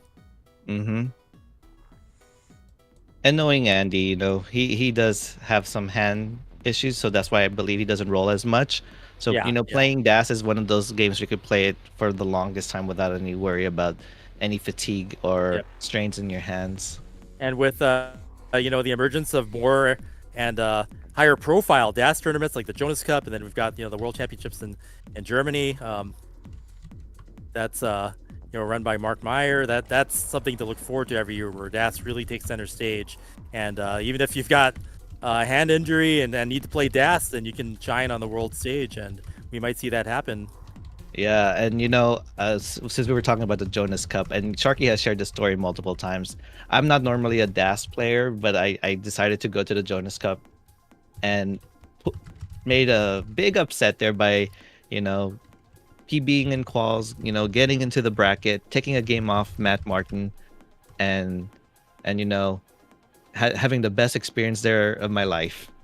Yeah, congratulations. It's great seeing that. And yeah, like I said, getting involved in the tech and getting to do some commentary. That's just, I'm just so proud of you. That's just so cool. And then, it's just like, I still see you come out to our super regional in Phoenix, and I love to see it. And I'll say, like, every person in the Tetris community finds their place, and you're finding your place in so many different ways, and we're all just part of this Tetris family, and Tetris Effect Connected, it's all connected. It is very connected, and yeah, thank you again for that shout out. And being in the Tetris community is very welcoming. It's one of those rare things where everyone just helps each other out. You never feel like, hey, I'm gonna go against you and I don't want you to be better than me. No, we all push to be better in this game, whether we're playing the game or just helping out behind the scenes. As we can commentary, we've got artists like Danny, and then you've got like players like Sharky who continue to kind of carry the torch for DAS when all the other younger players were just going for rolling. He kept the torch alive for DAS, and really helped motivate more players to get good with that style, so that we now have this sort of this offshoot that's just as loved and just as enjoyed. Seeing the legend players play it, at Jonas Cup, and seeing the younger players take it up too is just really amazing. So everybody finds their place, and sometimes it's in unexpected places, like Sharky pushing Das and also being a great commentator, and then you now doing tech and commentary and being a player, and then me just doing commentary and then having the development experience and being able to talk about the game from like 3 different sides: the competitive side, the developer side, and the commentary side. It's a lot of fun. So we all find our place somehow. We all fit in just like the pieces, and boom, Tetris for you. Yeah, and very great shout out. Oh, speaking of boom, Tetris in your mouth. Yeah, Tetris there's gummies. the gummies. My power bears. There it is. Got him. I actually snuck off when you were talking about icon controller, and I grabbed the gummies. So yeah, great gummies. Every time I open the pack, I eat the whole thing. So that's why it's dangerous. Not dangerous in a bad way, but in a delicious way. Yeah, very good. Tetris in your mouth right there. And speaking of Tetris, of course, we also want to thank TTC, the the Tetris company, for providing the prize pool for all the TEC World Champion events. And follow them on Instagram and all social media. Yeah, and also AppMex with the collectible Tetris coins. So world events are world events, and if you're worried about economy things and other things, a lot of people say you can invest in gold and other precious minerals, silver. Now that's my turn to forget about like the funny sounding one, the palladium. Palladium, right? So AppMex allowing you to buy gold, silver, and palladium Tetris things that use those real metals. And perhaps secure a future. Video game merchandise is something that always increases in value. You have an old game, sometimes it's worth more, and sometimes they'll have a limited edition collectible. But these actually have real valuable materials imbued into them with the merchandising on top of it, and you don't get any more iconic than Tetris. So AppMex, investments you can hold with these Tetris collectible coins. Yeah. Speaking of these coins, I believe Austin always does this tradition to flip the coin to see who is gonna win in the finals. So he has one already, and now we're down to top 2. We know who they're gonna be. It's gonna be Dog versus Sodium, and I guess Austin's gonna go and do the coin flip and see if it's right or wrong. All right, we'll do heads here or I guess the title screen as heads for Dog. And then tails here for Sodium, the rocket screen. Now it's a little hard to flip this coin, but let's see what I can do here. Oh. All right, so it is tails. Sodium is the predicted winner by Ow. That's a little salt in the dog's wound there. I was gonna say that's a daring prediction from the coin. Okay, so guys, I think we're about to go to break. So first thing before we do that, I just want to do one more shout out. I did want to talk about might be best coming from me for this one, the Enhanced 10 collection we have here. So we have the Sounds and Visions book, as you see on your screen here, and as well as the Lost and Colt record vinyl collection of all of our games. So just for the record, Enhance has recently turned 10 years old. The company behind Tetris Effect Connected, Resident Infinite, Humanity, and Luminous Remastered. I know some of you have been along for that journey. Chris Tang, most likely, since the inception with Tetris Effect and whatnot. And I know you've talked with Mark McDonald probably early on as well. But yeah, we're super excited to have this out here. Just kind of explain our story with our nice book. Get some behind the scenes interviews with like Tetsuya Mizuguchi, Ishihara-san, the director behind TEC, and just like kind of the making of our games, which really hasn't been put out there at all, right? So we're pretty excited to share this with all of our partners and all of our fans. And what do you guys think? But I'll drop a link in chat for those who are interested. Yeah, it's another another flavor of Tetris history here. 10 years of Enhance, starting off with Res, and on into Lumines, and just this storied legacy. Tetsuya Mizuguchi, I knew him from Space Channel 5 and being a director at Sega, and then moving on, forming his own company, and now into all these different games, with the Res of the synesthesia suit, and then kind of having that vibe carry on into Tetris Effect, and then Tetris Effect Connected. Having a book that just chronicles all that, I love this idea. I really would. I'm gonna get this, and there's also the CDs and the LP records that go along with this. There's 2 sites, I think. Cook and Becker is one of them. Correct. Cook and Becker will handle our book package here, and then Lost and Colt is going to handle the 4 vinyl collection. It's the first time Humanity has had a vinyl as well, so we're excited for that. But Nice. yeah, the Humanity- whole enhanced sound being works. the newer game. Yeah, no, I just want to comment with the music. You know, their music is really great. I like listening to it when I'm not even playing Tetris, just because you know their soundtrack is really good to listen to. Oh, I listen to it all the time. I got lucky and actually won it on one of those raffles, and yeah, I have had a really rough month, and I listened to it to kind of relax and just feel, you know, hear that music. You know, it's all connected. You know, that's all Yeah. connected. And yeah, Everybody knows it. we use that song to honor Jonas as well. So Yeah. you know that song has been instilled On into yours Jonas. forever. He's the community for Jonas lives on in all of us. So it really makes me, whenever I hear that song, I think about our community and what Jonas brought to it and what we can do to make the world better around us, just as he did. And again, yeah, we're all connected. Shout outs Yeah, to I'm wearing the Enhanced and Jonas shirt too. everything. Yeah, I have the. I've really I have it just came posted. back on a 2-month trip that started with Portland Retro Gaming Expo. I just got back like 3 hours ago, like just before the stream. So I'm still, you know, in my Portland gear, coming off that trip, and it's been quite a ride, and great to come. Started off with the Jonas Cup, and then come here to do finish off the season with the Tetris Effect Connected World Championships Classics. Yeah, With everybody here. Thanks for watching. Thank you to all those for watching our streams and supporting Classic Tetris, Enhance, and just the Tetris game in general and our community. Yeah, and speaking of your trips, you know, after a long trip, isn't it also good to have maybe a little break? Which, you know, we are gonna be having a little bit of a break before the final. Yeah, we're gonna have our little break. We're gonna have our top 2. We know our top 2 is gonna be Dog versus Sodium, but we'll cut the year and go and hydrate, get some Tetris gummies in your system if that's your thing. Red Bull will give you wings, and yeah, you'll be ready to rock for our grand finals. There we go.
All right, guys, we are live, and we are about to play some Tetris and Battle Gaiden, available on Tetris Forever.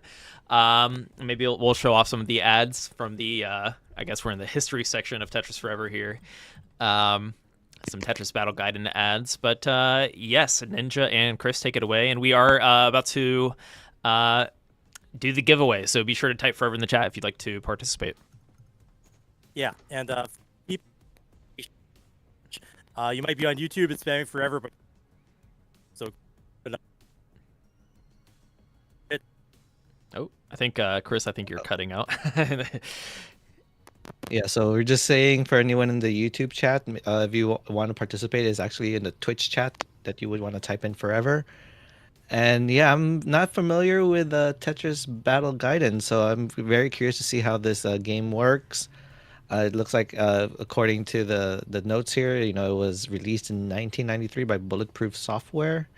Yeah, it was a Super Famicom exclusive, so only came out in Japan, and only now has a release worldwide. So this was kind of like locked, left in Japan kind of product that only a few people got to enjoy. But I've actually seen I've seen exhibition tournaments for this, like at Game On Expo and some other conventions. And the thing that's kind of like the gimmick of this game is there's these characters that you can pick that have different attacks.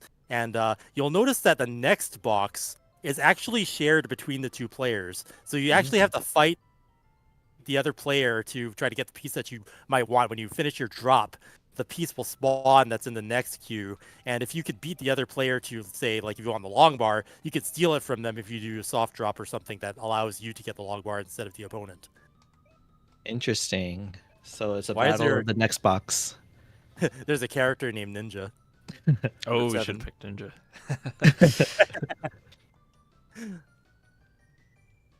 So yeah, we're seeing Austin play this now, and yeah, there's this enemy character that you have to play, and you do these different attacks to each other that change the battlefield. Like sometimes they'll flip around or cause special garbage to form, and that's sort of like the gimmick of the player selection. And are you familiar with like how the randomization work, or is it, or Seven Bag has still yet to be debuted here in Tetris? I think the randomization is different from we're used to, but it's not true 7-bag. I think someone like Alex Kerr would be a much better person to know like the specific quirks of this Tetris. Unless Austin might want to relay that to us. If any knowledge of the randomization is a thing. Yeah, unfortunately, I guess this one is kind of lost on me. Of course, we've all played a lot of Tetris games, right? But this was never released in the U.S., so it was still. I haven't got around to exploring the systems and whatnot. But feel free to help us in the chat. And yeah, we'll play it here for a little bit before we do the giveaway here in about 3 to 5 minutes. So be sure to enter if you haven't already by typing Forever in the chat. One thing I do like about this game is you can kind of charge up to get items, and then you press the up button to use your items. So we'll see if we can get a few here. Get an attack in, you'll see the playfield do something special. I don't remember what all the effects are. But yeah, next piece queue in the middle is shared by both players. To be honest, this was one of my least favorite versions of Tetris because of that. And kind of like not knowing what piece was going to be next. It messed with my head and made me worse at other versions of Tetris. So I kind of quit this game in a hurry because I preferred Super Tetris 2 instead. Okay, so that attack caused the pieces to levitate and not fall down down after a clear. So the ninja has the freezing powers there. It looks like a spider web, I guess, is supposed to represent the illusion that the pieces are stuck in the air. Okay. Another attack. And a character with maracas looks like it's mixing up the field. So it has the same amount of vertical clutter, but it changes the height So if you or were- the orientation. Yeah.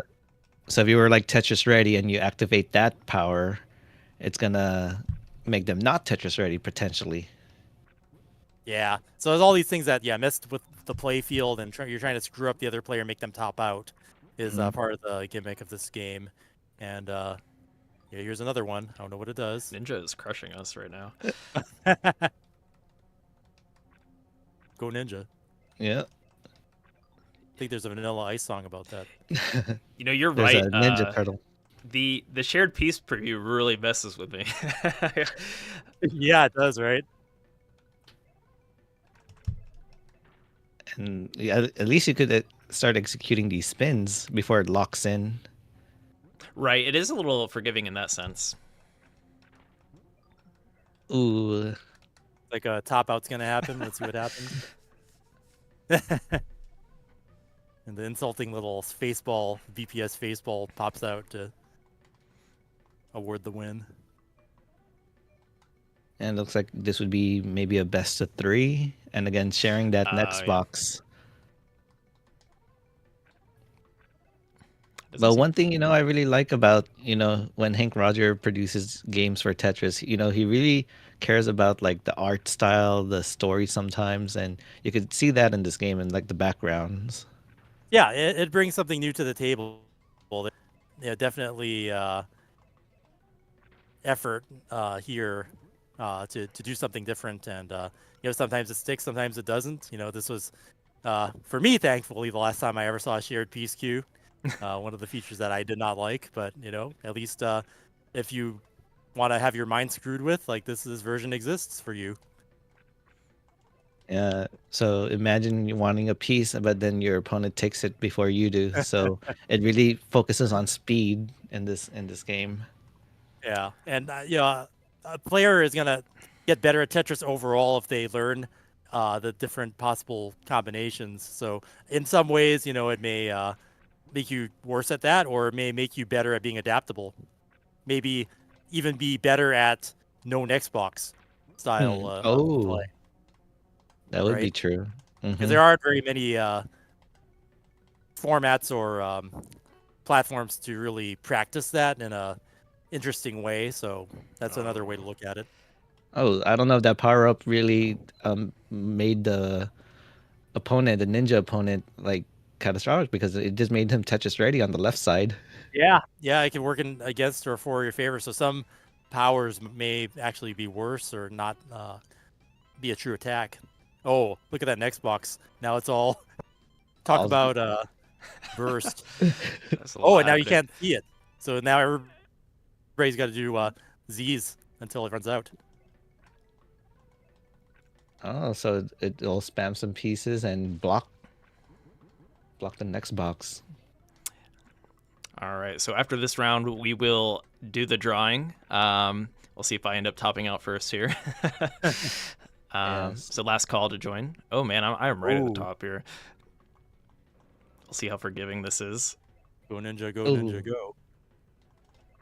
Yeah. Oh, it's Wow, it's like impaling you. yeah. Just type in forever in Twitch chat if you still want to be part of the giveaway. After this set, we will get a winner. Oh But- man. Oh, nice. Barely hanging Oh, I tried on to here. S-spin. It doesn't exist. Oh yeah, that's right. The rotation system says no.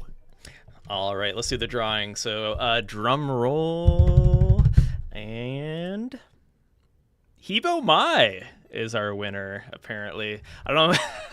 I don't know if you are familiar with Hebo Mai, but Hebo Mai is an ex-Tetris champion and actually commentating on the Japanese stream. Here, I'll hook Hebo Mai up. Let's do a bonus draw here because I know Hebo Mai is helping us behind the scenes here. But yeah, Hebo Mai, just for the record, I've never beat in a set of Tetris, and we probably played like 100 times like a decade ago. But yes, a legend in the Japanese community. Awesome. All right. Let's see. We'll do one more draw here. Commodore Friday. There we go. I know that is a familiar face in the classic Tetris community. Commodore Friday and Hebo Mai will be reaching out to you to get a copy of Tetris Forever Your Way. And if you missed out, be sure to tune in next week. We'll do a drawing during the Connected Team stream on Friday, and then also the Trifecta Grand Finale, where you'll see our top classic players, Zone Battle players, and ScoreTech players go head-to-head. So looking forward to it. And yes, we'll also do a special Tetris Time Warp showcase next week, so be on the lookout for that. Oh, cool. Yeah, the Tetris Time Warp. Play Yeah, all that's an most of the exclusive mode Tetris for in the past. yeah, all those modes start coming together. And if you've played all the different variations that are on Tetris Forever, then when the game shifts into that mode and you're warping in time, and then you're doing things like the bombless explosions or maybe some of the attacks from Gaiden, like you saw there, then you'll be better at that mode. And then it's like a party mode for multiple players, 4 players simultaneous. Yeah. And yeah, so again, many people will still be able to win. A few more people can still win in this game if you, again, join us next week and the following for the conclusion of the Tetris Effect World Championship. Yep, just one more weekend of Tetris action. Yeah, and now of course it looks like we're getting Dog and Sodium readying up, and their journey of who they had to eliminate up to this point seems a really good story to see. Like Dog eliminated Miles to get to the semis and had to face his brother again from the semis to go to the finals. So yeah, now this time Sodium Overdose being more experienced with this particular version of Tetris Effect Connected, and yeah, both now being rollers. We'll see. Like I actually don't know. The coin might actually be kind of spot on, because will it be Dog's dominance in classic Tetris that clutches a victory, or will it be Sodium Overdose's more experience with this version that yeah. So it looks like Dog might actually be the rookie in this year. So we'll see and we'll find out, and hopefully they're ready. Maybe during this time Dog was able to change the avatar. We'll find out. There is actually, it doesn't look like a boxer now. It looks like something else. We at least have them covered here on our live stream because there's a dog avatar in game, so I felt it was necessary to have that for Dog. Okay, yes. so that's the first screen. Okay, that's on our side. Okay, I didn't know whether it was actual, representation of their. Yeah, I'm familiar with when people participate in, like, let's say Evo, they'll put the characters that they main in their little slideshow. Right. So here we represent their preferred avatar, even if Doug doesn't have the dog. A salt shaker avatar? I'm sorry, what was that? Is there a salt shaker avatar? Oh, there should be a salt shaker. Right. Yeah. I mean, if they have bows and arrows, nothing wrong with rubbing some salt. Yeah, that could be Sodium Overdoses. In the chat. Is this the same corn relish that I met at Game On Expo in Phoenix, Arizona?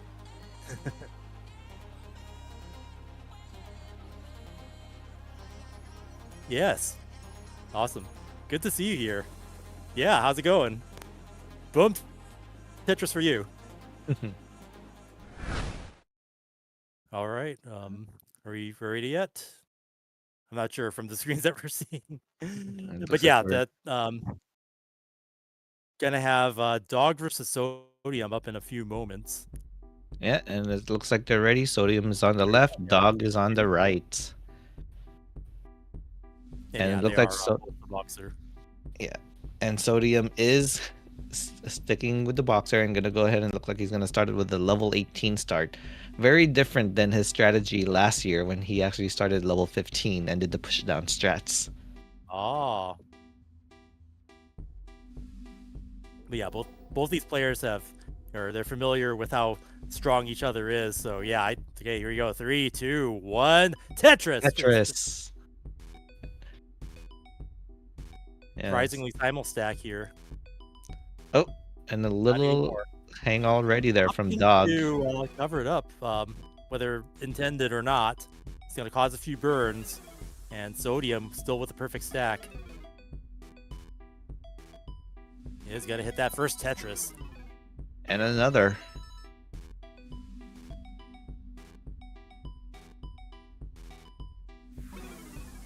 Yeah, so Dog Off to a slow start here, getting the setup. Finally, Tetris ready. Sodium up to a 2 Tetris lead at the beginning. Dog finally firing back. Gets another one. You saw that adjustment from Sodium again, trying to avoid a dependency on the left, and just fills it in with the right accommodating pieces there. That's not very dependent. Oh, nice skim there by Sodium.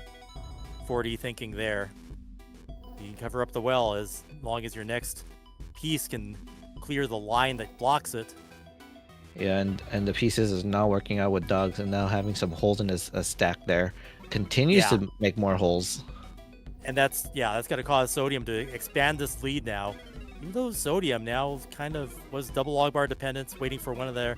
Okay, he's got to choose to skim. That's going to allow him to use the long bar to open up the well back to a clean play field. Dog's still cleaning up, so Sodium position for and extend the lead. Boom, Tetris for Sodium. 79,000 point lead now. And Dog has still yet to get any Tetrises yet. Still trying to clean up the board, or actually setting... Okay, I thought he was going to set up dirty. Now, if he knew the pieces, he could have, but he did not want to gamble for waiting for a long bar. Yeah, that could have worked out, but it was already starting to get dangerous, so Dog's got to play it safe here. And get the dirty later on, so it all worked out. But yeah, Sodium extending the lead now to almost 100,000 points. Gets banged down another Tetris. Boom, Tetris for Sodium. 119,000 points. Sodium running away with this. But, with Dog has the ability to get unleashed after post 19, so there is still a chance. With the later levels, you score higher. Dog can come back. Will we see that happen here? Yeah, and I hope these pieces cooperate, because he is starting to stack a little high. Now starting to down stack out of this situation. Yeah, one of the things you do mention about Dog. Yeah, I was going to mention that he does seem to get unleashed when he plays on the level 19 speed. So don't count this game out just yet for Dog. Yeah, all right, Dog back into scoring position. Bags down to Tetris. Reducing the deficit to 145,000 points, which is still substantial. Sodium playing a clean game here. Well, double log bar dependent. He's going to choose to skim it off the top. Good series of burns here. Yeah, still trying to avoid any dependency. Oh, has a dependency. No. Takes the safety triple and opens it up. Smart move there. Yeah, but hold on. We're still experiencing this drought. Again, where's the long bar? We're reaching about the 40 piece. This is crazy. And it's still going. There it is. 40. 49 piece drought. Oh my goodness. And it's also Dog is just having some trouble also with it. And both players. Sodium in the better shape though. Dog having Swiss cheese up in the sky.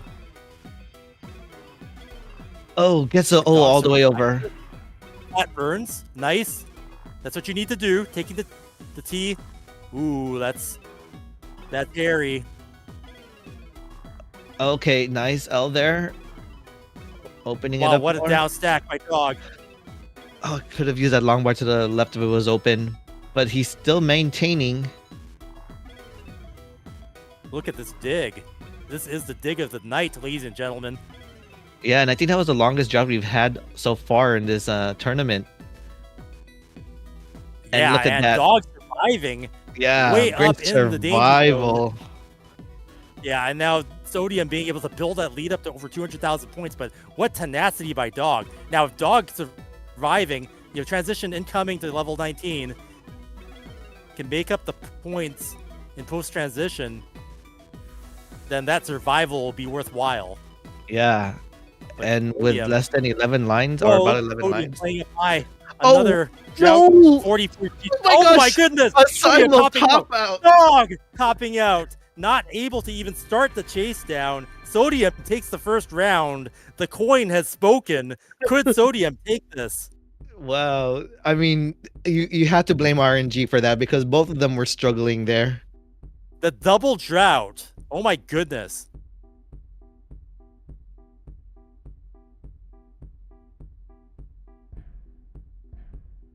Three, So- 2, 1, Tetris. Tetris. Here we go for game number 2. And Dog taking a drink of water almost as a sign of defiance against the droughts. Can Dog Yeah. reverse the situation here?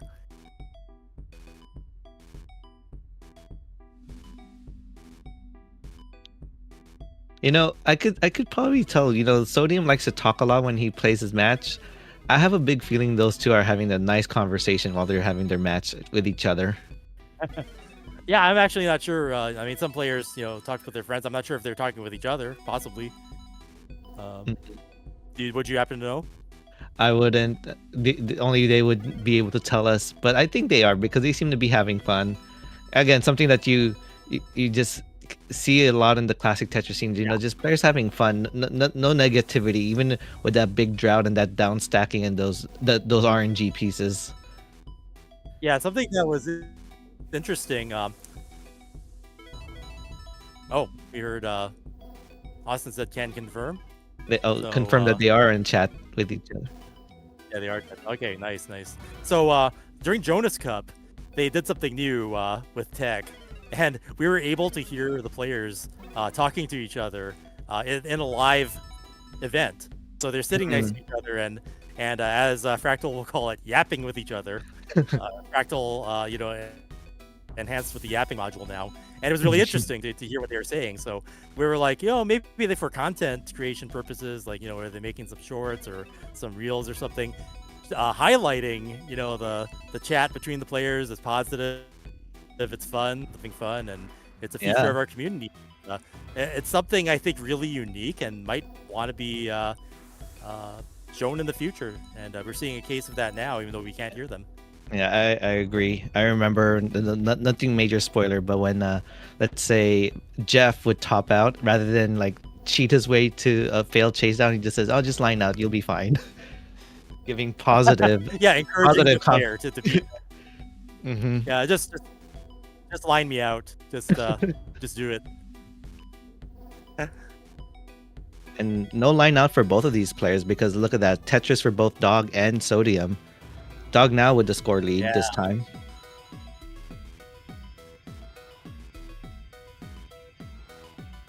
Yep, both players clean. Although Sodium getting the long bar to fill that dependency. But uses the next long bar for the Tetris. Much closer game here. No one running away. Dog up by a Tetris. And we are neck and neck for a moment. With Dog hitting another Tetris. So there's definitely not having those crazy droughts, allowing the players to perform as expected. Ooh, nice 5 below up that high for Dog.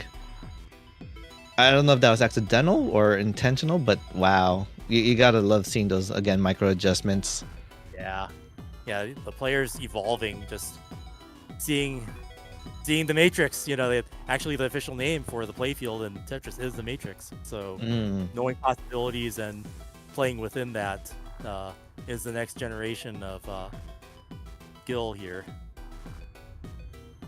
Oh, look at that. Sodium just moving all those pieces to the left, but now needs to kind of fill in the right, and is Tetris ready for one? Yep, gets the right pieces for all the tucks, like planned in advance. And that's something really aggressive, stacking very high is because you'll be more Tetris ready, but you do not want to do that all the time because you might make a miss drop there, but no, not for Sodium. And look at that, they're just slamming Tetrises. Very close game. Yep, we are neck and neck. Two of the top players of Classic Tetris and CTWC showing their stuff on Tetris Effect Connected. Not something that we're used to seeing, but we are going to start seeing it more and more, especially if with the support of the Tetris company and hopefully bigger prize pools over the years. These being adopted as standards of not just modern Tetris, but classic Tetris and all things Tetris. Exactly. A revolution happening, and these new players playing formats that we're not used to them seeing being played on. Mm-hmm. One thing I do also want to note that we haven't really talked about, just showing how efficient they're playing, is look at their Tetris rates. They're in the 80s. Yeah, absolutely. That's intense. They are optimized and maintaining their aggression throughout. And yeah, when you see all these micro adjustments and optimal placements, at the last second, they're seeing their next piece, and then they're adjusting. When we say adjustments, like they have to register in their mind what the optimal place to move the current piece in play is, and they only have fractions of a second to make that decision and execute on it. And you can see that they're really good. Look at that, 661,000 point transition for Sodium. Yeah, both players with crazy transition scores here. Dog not even there. 672. Yeah, really clean, really efficient. And even if they were in danger, they easily get out of it. And yeah, both clean stacks. They really have a lot of momentum here. This is what you want to see at the top level of play. Yeah, at this point, it's whoever makes the first error might be the one who loses this game. Yeah, this is indistinguishable from the skill you see in the NES Classic Tetris, and this is what I love to see, the level of skill in Tetris Effect Connected on Classic ScoreTech. This is like a dream come true, being able to see a modern platform and this level of skill executed on it. Yeah, so I always would say, yeah, boom. And I would say, if all the CRTs just died out for whatever reason, we still have TEC here to fulfill that deficit. The future has been cured. Level Classic Tetris for all, thanks to Tetris Effect Connect. Okay, yeah, Sodium has been dealing with a lot of burn, so that's causing Dog to just really pull ahead. But again, not really bad in terms of, again, Tetris rates and, scores in general, but it's just Dog being more efficient here. Yep, Dog unleashed now. Maintaining that aggression, just Tetris after Tetris. Is the reason why Sodium is slipping behind here. Yeah, Sodium up real high, trying to be as aggressive as possible despite the circumstances. Who did not get the that left side problem needs to burn down. Needs a long piece right now. Yeah, just take the triple there. That's gonna help. Oh no, but does not get the T. Oh no, that right side. That is gonna spell disaster, and Dog is gonna take the round, evening the set up 1-1. Yeah, so now they got one each now. Now, what did they normally say? What was a best of 5? I still say it's a best of 5, but playing like a best of 3 now between these players. Right. Oh, and we already had a max out there from Dog. Yeah, Dog. Nope. Oh, actually gets 2 Tetrises. We might see a little bit of mullining here for as long as the game allows, or which is in this case 350 lines are level 41, which we haven't seen yet. Although that dependency rough, and that's not survivable. We've got a 1.1 from Dog answering Fractal back, and we're now down to the 2 out of 3. I could be wrong, but I feel like that 5 tap had to be like frame perfect, and with the input delay here would have to accommodate for that. Yep, and that's a frontier, not yet explored. Dog being the one person right now who could do a rebirth here or a game crash.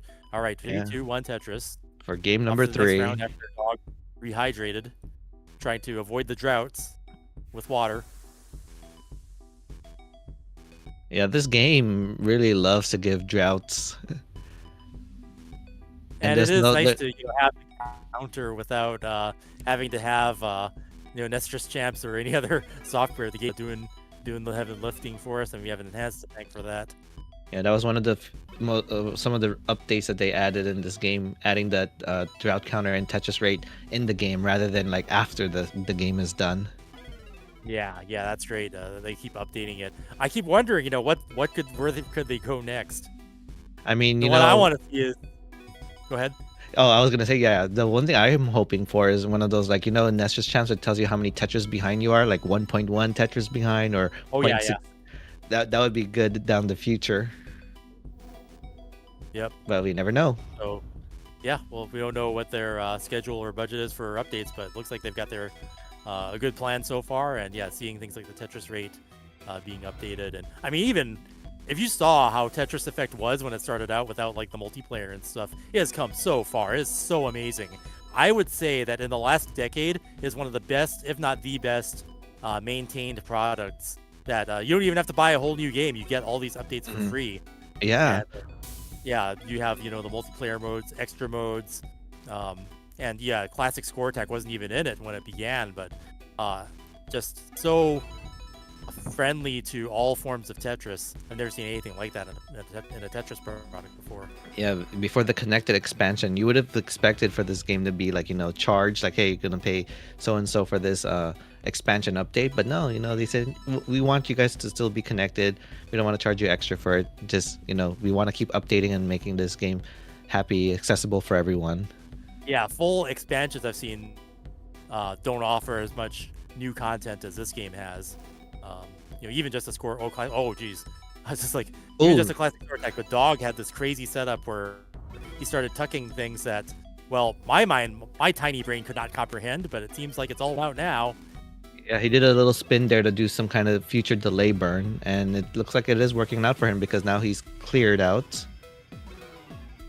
And now Sodium with an O Spire. There's probably some advanced name for that, but it was like a tree of tucks, a tuck tree of sorts that Dog was able to use a bunch of pieces to turn that into something solid and workable. Mm-hmm. Another Five Below setup there from Sodium up high.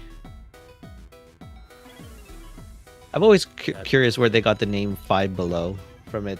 Someone told me it was based off the store. Yeah. Sometimes you can get some cheap games there, like $5 games. Okay, both boards are clean and simul Tetris for both. So we're over halfway now towards transition for both of these. Yeah, and then Sodium with a slight lead, Tetris ahead. Will the coin be a prophecy this time? Because apparently last year was always wrong, but this year it's always been right. Mm-hmm. Ooh, Sodium again building very high. Yeah, high. Yeah, I thought, after that. Long bar.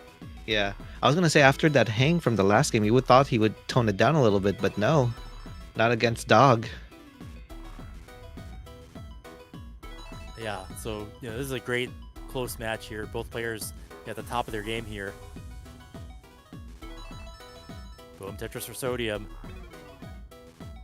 Just kind of maintaining this lead of a Tetris or two ahead of Dog. Yeah, Dog set up for a couple now. There's one. Yeah, and this board is nice and clean, flat, and accommodating, and gets another Tetris. Yeah, they were going to have another great transition score. Both players are already starting to scrape, into 500,000 territory. Okay, Dog's gonna need to do a little bit of cleaning. One more burn will do it.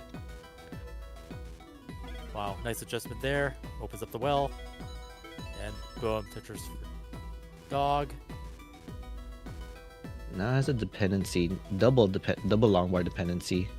Gets one, fills it in. Tetris ready. Boom, Tetris for Dog. And Tetris for Sodium. Yeah, just it's been about this same story the whole way through. One or two Tetrises ahead is Sodium. And Dog right behind. We are nearing transition. Yeah, and we're gonna get another 600k transition for Sodium in about one more line. And Dog is poised to do the same. With one more, getting it, just waiting for that log bar. There it is. Boom, Tetris for Dog, 596, and gets just I don't know if that was a flex, but opts to move that log bar into column 10 just for kicks, I guess. Yeah, so Sodium with a higher 600k transition, and Dog also with a 600k transition, but slightly lower. But again, look at that, a Tetris perfect clear. Sorry, no 8-line trash to Dog there. yeah, boom, perfect clear for Sodium with a modern Tetris instinct to do a perfect clear, but it gives you no reward, no tangible reward other than the satisfaction of having a clear board. Yep. Yeah, so that could possibly be from the modern mindset of Sodium in his early Tetris days. I just saw a adjust into a Vitz there by Dog. So yeah, this is a showcase. I mean, back in the day, I don't know how common these adjustments are anymore, but this is really a high-level showcase. You know, I'd say something like GameStout's going to have a field day having to edit this highlight reel from classic score attack in the Effect World Championships 2024. But yeah, all these adjustments, all these little things are just so interesting. Oh, Sodium did not get the Oh, 5 tap, but Sodium. needs a long bar now. Needs a Game. long bar now, and There does it not was. get it. A minimal Dog- chase down by Dog needed. Oh, is he doing an little bit of ST that. stacking? I think this What? is one of those Troll? ST stacking. Oh, gotta and get he got it. the win there. So Dog up 2-0 now is in position to eliminate Sodium after a perilous hang.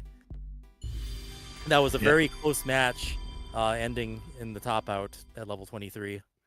Yeah, gotta love that little funny moment there from Dog, making some interesting stacking there in the right, knowing that he just needed a few burns to get that game.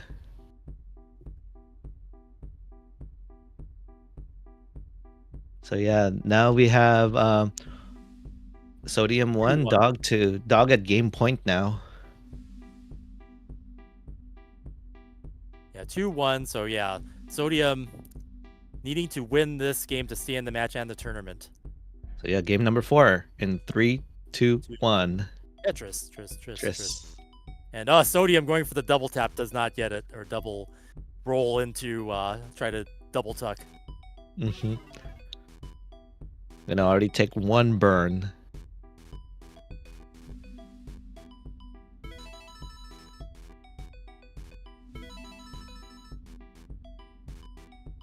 Okay, nothing catastrophic. Both boards are nice and clean and Tetris ready. So yeah, neck and neck early on. Both players are able to capitalize on those long bars equally. Yeah, one thing I've noticed so far in the top 4 here, none of them so far, maybe I'm going to commentate curse this, none of them have been pushing down at all, which is something very unique. As if you're... Now that I said it. They hear it, yeah, they'll do it, but yeah, that's indicative of the rolling play style. Someone on YouTube asked if they're using data rolling, and definitely rolling here. We've seen Dog survive a bit into the post 29 transition, so definitely capable survival on those higher levels. Although these players may be used to Nest Tetris timings, which are slightly different from Tetris Effect Connected. Sometimes there's a device difference. But yeah, we're definitely seeing the kind of quality play that you'd expect using the original Nintendo hardware. Yeah, there has been software that they use on their controllers to help with the rolling. Oh, hold on, there's a little O-hang there, and that's not a full VITS for Sodium.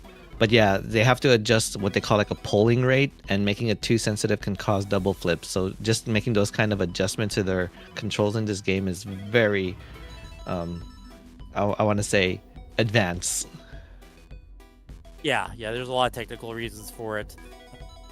Modern consoles and classic consoles inherently work differently, so even if you do the best job that you can, there's just going to be some things that are have to be adapted to just slightly. But really, thanks to the work of Green Tea and Enhance, and the study of how classic Tetris works, players like Alex Kerr with their vast encyclopedia of knowledge, mental knowledge on the game, have helped allow something like this to become possible, to be playable on a modern platform.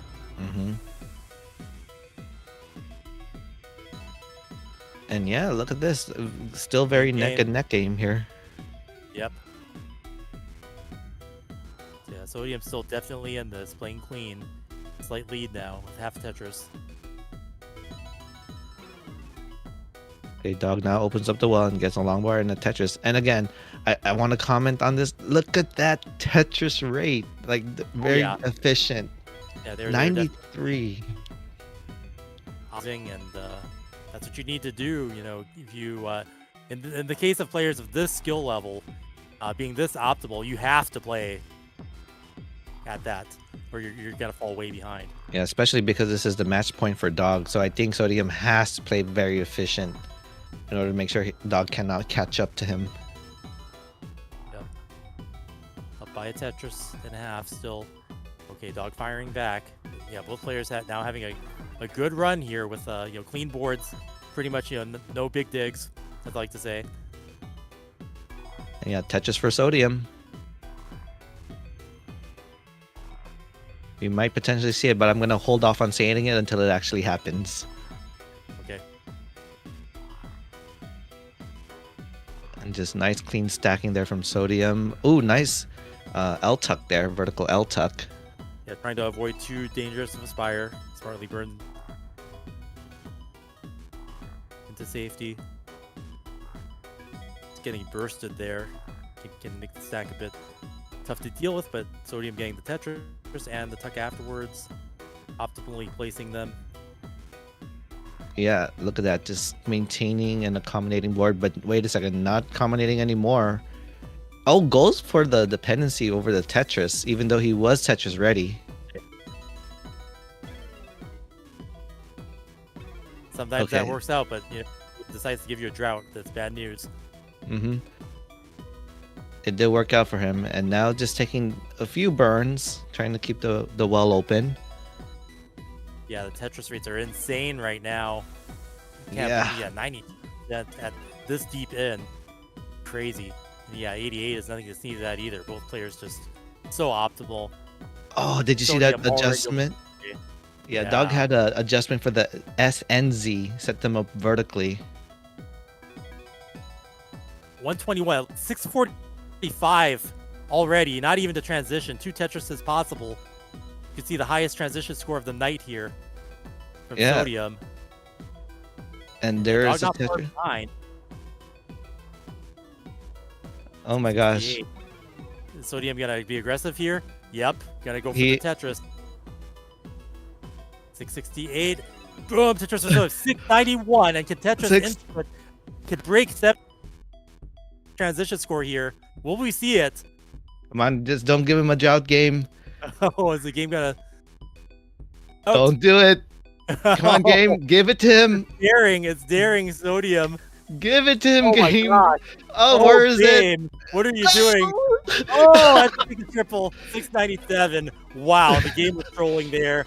Yeah. Beating Sodium into an early top out there, not giving that plus 700k transition.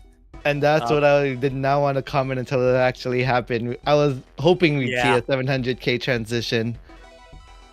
Oh, yeah, but you're right. The game does troll him like, oh, we don't know if we want to give you a 700k yet. Yeah, it's like we're gonna leave the door open and trust us. I mean, and nothing to sneeze about a Dog's transition as well. I mean, like, very high. Both players 80% plus Tetris rates, even in spite of that drought there that we saw. Because really, that's what it was. It was, Sodium's situation was bait into a 700k transition, but the reality is it wasn't putting out the long bar. That can kill you.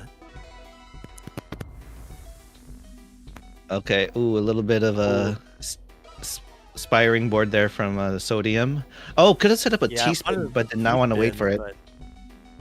Yeah, I think Sodium's just going to start burning here to get back into position. Meanwhile, Dog, with a cleaner board, now has a chance to catch up. It's only a Tetris and a half behind now.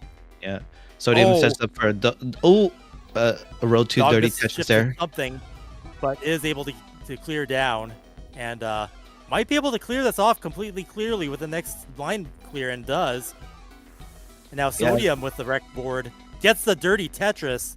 Yeah, Wow. he's been playing 2 rows up for the past few Tetrises now, so I think he's just not trying to give a Dog an inch to try to catch up. Yeah, and still continues to play. The dirty center well here for Sodium. Boom, Tetris for Sodium. Playing out of his mind.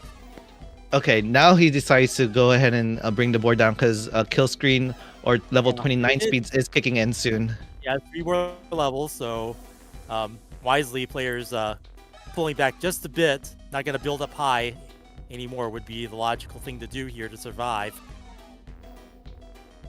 And there's a Tetris for Sodium, still in the lead, about 3 Tetrises. But yeah, Dog still maintaining a clean board and scoring, which is what you got to do, stay in the game. Because yeah, if somebody tops out suddenly, then you have a chance to do the chase down. That's what Dog's hoping here, behind by, but just over a Tetris now. Yeah, we are gonna have to see kill screen play here for both, just to see who plays chicken first. And there's a Tetris We are for neck and neck, Sodium. going kill screen. 1.2 into kill screen for Sodium. And Dog getting it too. 118. Needs a long bar. Gets a Tetris. We are still neck and neck. 17,000 point difference. Dog in slightly better position. Yeah, Dog has taken the score lead now. Sodium having... Oh, Sodium in trouble. That left side. Gets the tap to the left. That was key. Needs something in the middle now. Takes the burns. Yeah, There you Sodium go. has nothing but burning to survive now. Gets it down. Dog, Tetris position. Boom. Takes a 100,000 point lead out of nowhere. Dog becoming unleashed post 29 speed. Now needs to get a 5 tap to the left. Does. Oh my god. There was 2 long bars for Sodium, but he was not able to utilize it for a Tetris. And now it's Tetris Dog, ready. Maintaining this 100,000 point lead now. Can we see the kill screen at the end of 350 lines? Level 41. Will these players push each other to see for us to see it again and witness that tonight? Oh, Tetris for Sodium. Sodium's catching up slowly. These Tetrises are worth so much now in this level. Yeah, that's why Dog was able to get a lead so fast, because Dog was Tetris ready after 29. Sodium's board's falling apart. Dog capitalizing. Bangs down another Tetris. Dog playing perfect here. Post 29. Another Tetris for Dog. Oh my goodness. Look at this. It's Tetris for Sodium. Oh my gosh. 36. This They're is just crazy. They're off by like 3 Tetrises. Sodium now Dog, set up to be 100,000 Tetris points up ready. to the left side. Going to be a problem. What can Dog get over to the left? Will we have to see a chase down by Sodium? Left side's in trouble now. Sodium wants Takes to it turn down the right. Double long bar dependent. Cannot get it over to the left. Dog's in the lead. Does not and get the long bar. That's going to end it. Your classic score attack champion for the Tetris Effect Connected World Championships is Dog. Wow, what a game. They really pull it to the limit here. What a way to end it. Yeah, both players pushing each other. Amazing. Yeah, just again, the amount of aggression Dog did, he did just to, get that score lead. Just, 1 or 2 Tetrises was all it took for him to catch up because of how much a Tetris is worth in level 29 speeds. So yeah, the aggression is worth it if you could pull it off, and Dog not letting back one bit, just kept on the aggression. It's still now, look, here's that level 40. We could see the end here. We could see the end of Tetris Effect Connected Classic Score Attack mode. If he hits 350 in 2 lines, what will it look like, ladies and gentlemen? One more line. One more single. Come on. Boom! And it holds. That's what the ending looks like. 1.8! Oh my gosh, he was so close to 2 million. And what a way to end it. Dog pulling into the end screen for Classic Score Attack mode. It auto ends you at 350 lines. Him pushing it up to 53 and the level 41. GG's. And what a performance by Sodium. Pushing Dog so hard. That game in particular, so many great digs. Your champion is Dog. Dog playing Tetris Effect Connected. So that's right. Almost indistinguishable now from NES Tetris. So we're going to see more and more high-level play here and more superstars of classic Tetris, coming over from the old equipment over to this new equipment on all modern platforms. You love to see it. We are in a new era of Tetris Effect Connected. Let's go. Let's go indeed. And wow, great performance for both of them. I'm just amazed with how much aggression they had to play and just being very efficient even before kill screen, getting those high Tetris rates. Amazing, just amazing. Yeah, all that aggression, those high Tetris. Yeah, like they said, the transition scores, maintaining like 80-90% Tetris rates all along the way. The game in general has been evolving so much. With the players going for game crash and rebirth, we are seeing the ripples, we are seeing the after effects, and we're seeing the effects of that. No pun intended. In Tetris Effect Connected, within a year of this revolution of young players going to break and shatter all these world records and game crashes and rebirths. What will we see in the future of Tetris Effect Connected? I can't wait. Yeah, same. Like, like we said, Tetris just can be played on forever, just the way these players play. So amazing. Yeah. Great games. They made Tetris forever. It's almost prophesized, the players pushing it and seeing new frontiers. And yeah, I have, a few months ago, I was like, oh, we have yet to see Rebirth. Well, now we have yet to see what happens when you do the same thing in Tetris Effect Connected, and, allowing players to have a platform to perform at this level and get, prizes. Thank you for Tetris Company for allowing that to be possible, and for Enhance for making Tetris Effect and implementing the classic score attack mode. Otherwise, we wouldn't be able to have this right now. So all these things coming together, it's all connected. Yeah, happy 10th anniversary there for Enhance again. Just, really great company, and thank you, Shen, for showing us what they have to offer with all their like vinyls or magazine, everything from there. Yeah, what a year, right? Like, we've got the 40th for Tetris, the 10th for Enhance, Game Crash, Game Rebirth. This is just a crazy. I hope Game Scout makes a video just recapping this year, because it's just been amazing. This is probably going to be my last broadcast of the year, so I just want to say how happy I am to see how far our community has come, and how Tetris in general, whether modern or classic, such a celebration. It's been nothing like this. I've never seen anything like it, with TECWC being in Pasadena, our new home, all of the support, seeing Hank and Alexi cheering everybody on, at the World Championships, sharing it with you all, all of you who tune in to support us and enjoy our everything together. And yeah, what you just saw there, the Cook and Becker and the Lost in Cult sets, celebrating 10 years of Enhance. So many celebrations, that nothing but positive vibes, and just amazing community for Tetris, and it connects us all. Yeah, much agreed. And so, speaking that this is going to be your last commentary for the year, I'm really happy that I got to do it with you. Yeah, and this was a great this way was to really great. close out the year. And yeah, thanks Austin for having us come on. Just much. I'm out of words. First year of the Jonas Cup. There's this huge list for 2024. And yeah, I'm so here for it, and I don't know how they could top this year, but I hope they try. They always do. It's like Tetris. Yeah, anything can happen. Yeah, back when Joseph Saley, became world champion, I'm like, can it ever get better than this? And oh my goodness, if I could never imagined how far we've come from, so many years of playing this timeless game. Tetris is forever. And yeah, big shout out again. Big shout out to Shen. Yep, and also just keeping it together, having these streams. We had the community. What is it? We had the community showcases earlier, showing weird. Like, it was great. Yeah, this year we saw Tetris the Grandmaster released on the Switch. Like, what? Yeah. What? What is going on here? We're in a new era. Yeah. It's really great, especially with everything that Tetris has to offer this year. It's just gonna get better from there.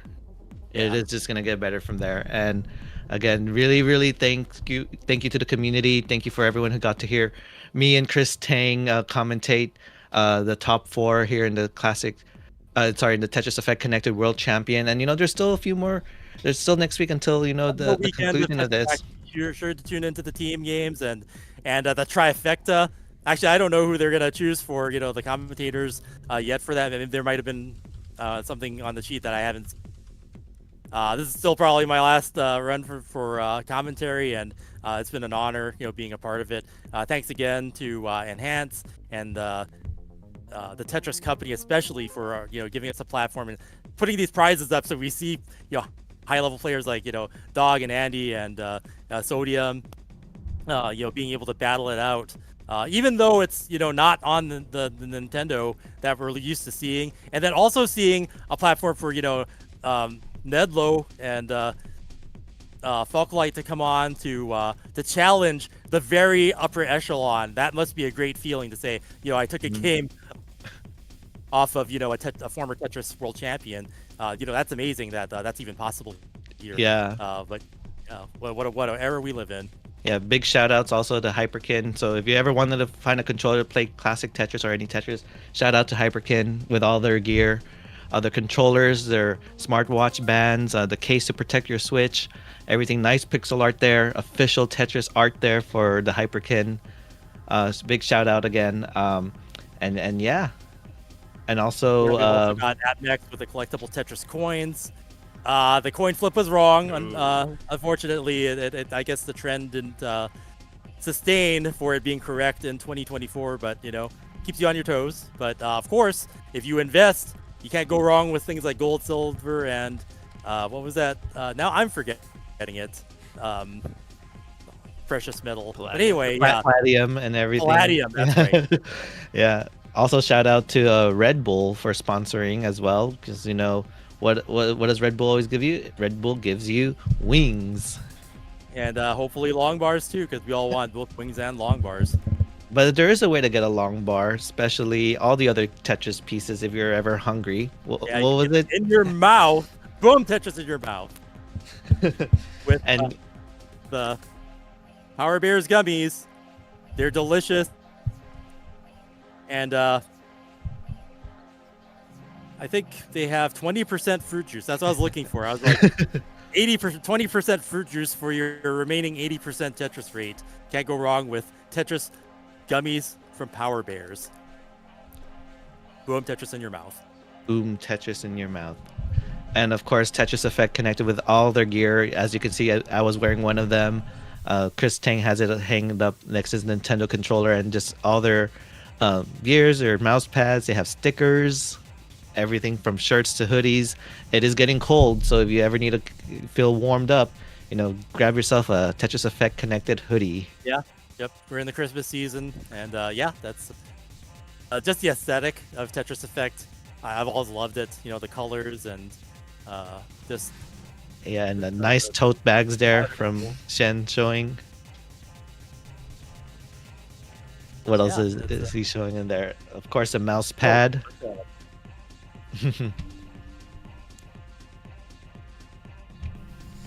Awesome.